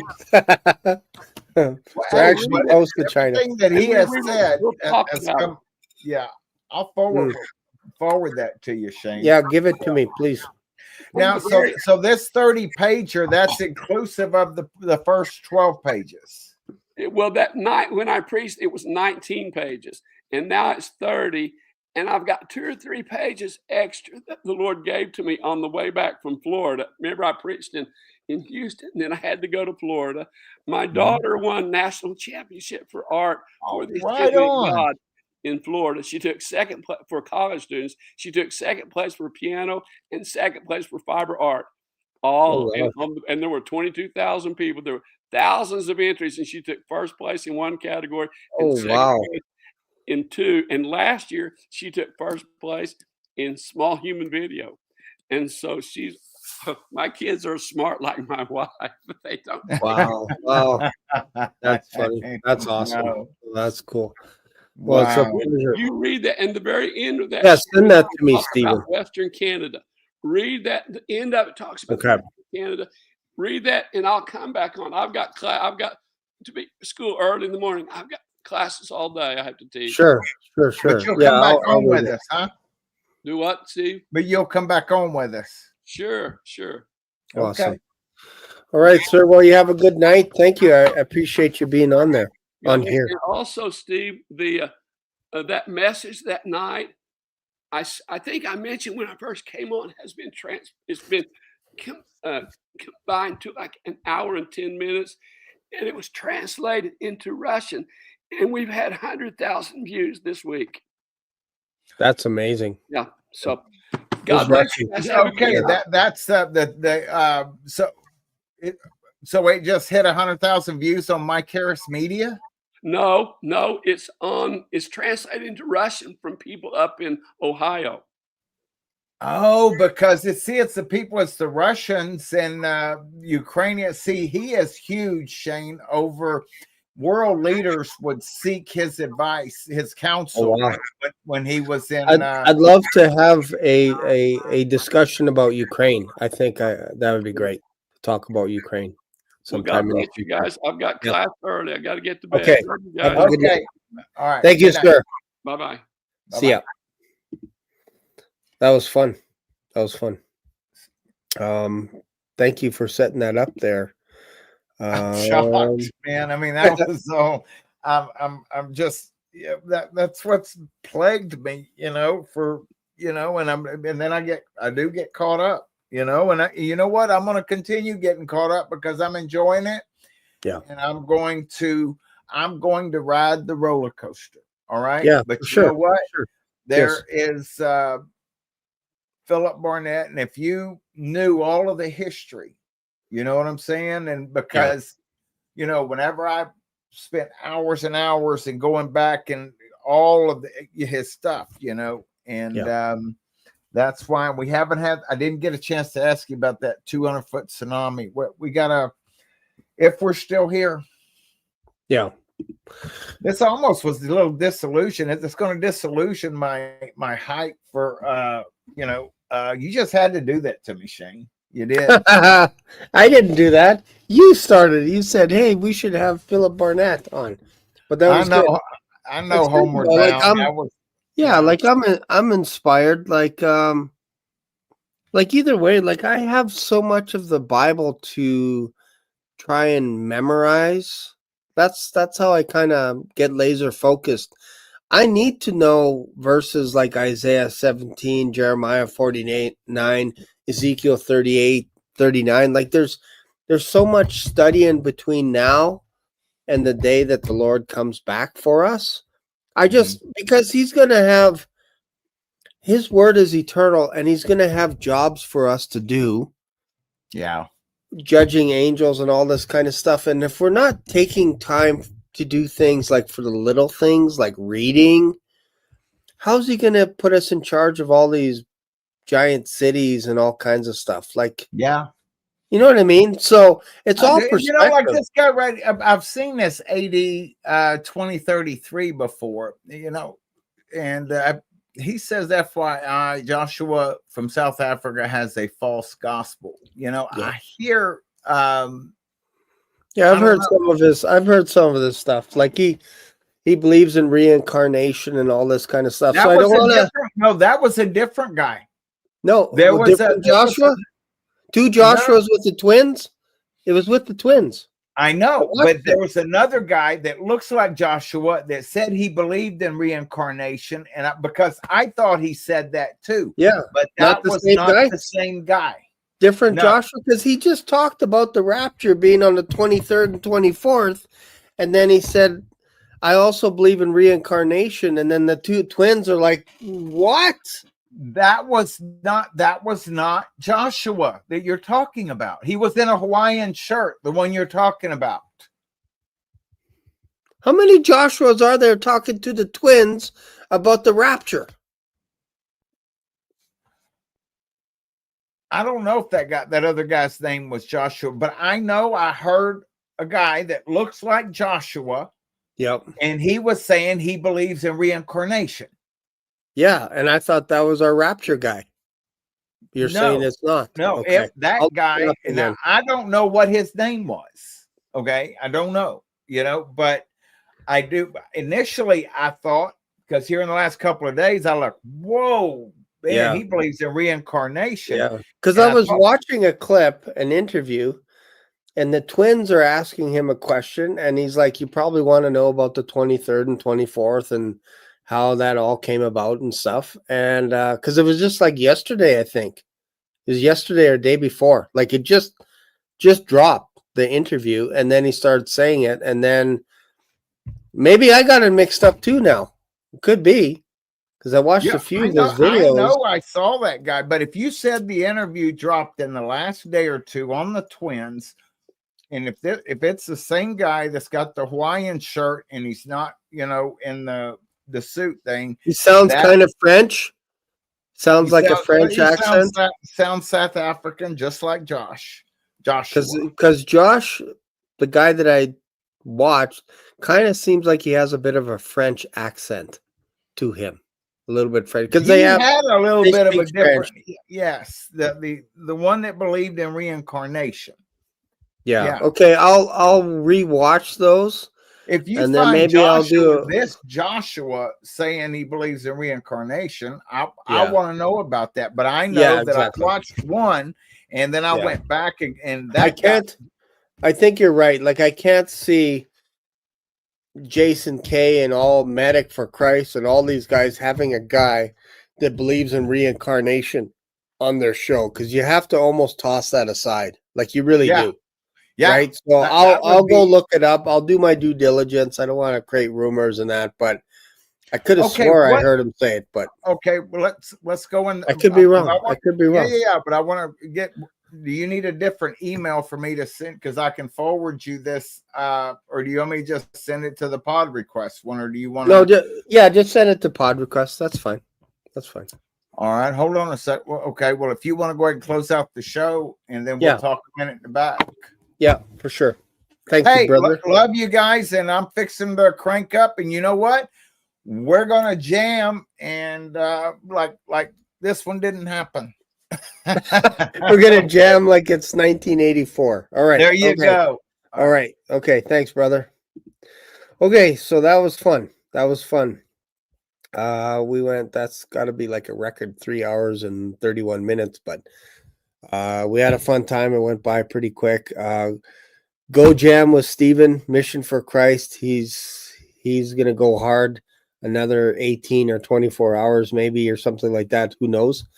Go check out his channel, and then I don't know when the next time I'll be doing my next video. I was kind of wondering if this is my last video ever. I know Derek is probably thinking that, or Rick is thinking that right now, because his live stream got canceled or delayed. I think he'll be back in a couple weeks. I think he'll be back. It was just kind of a shame that the momentum was like probably the peak, and then nothing for a couple of weeks. So YouTube, that's not very nice. That's not very nice. Could happen to any one of us. Could happen to me. Somebody can complain and say, hey, this guy has too many King James Bibles on his shelf. Cancel him, and who knows, right? It's crazy world. Crazy world. People have nothing better to do than to try and cancel people. It's so weird. How about just debate a person? Or how about have a conversation with people? Stop canceling people. My goodness. All right. Thank you guys. And I appreciate you guys for hanging out. Love you guys a lot. You know that. Continue to subscribe to my channel. And I'll see you in another video. Bye for now. Black Swan Revelations here on YouTube brought you today's mind-bending journey. Dive into the discussion, your comments, questions, prayer requests, and powerful testimonies of Jesus' love are what fuel this community. Did today's episode hit home? Smash that like button. New here? Subscribe and ring the notification bell so you never miss a live stream or a video upload. Thanks for being part of today's adventure. Catch you in the next video, or maybe even in the clouds. Stay curious, stay blessed.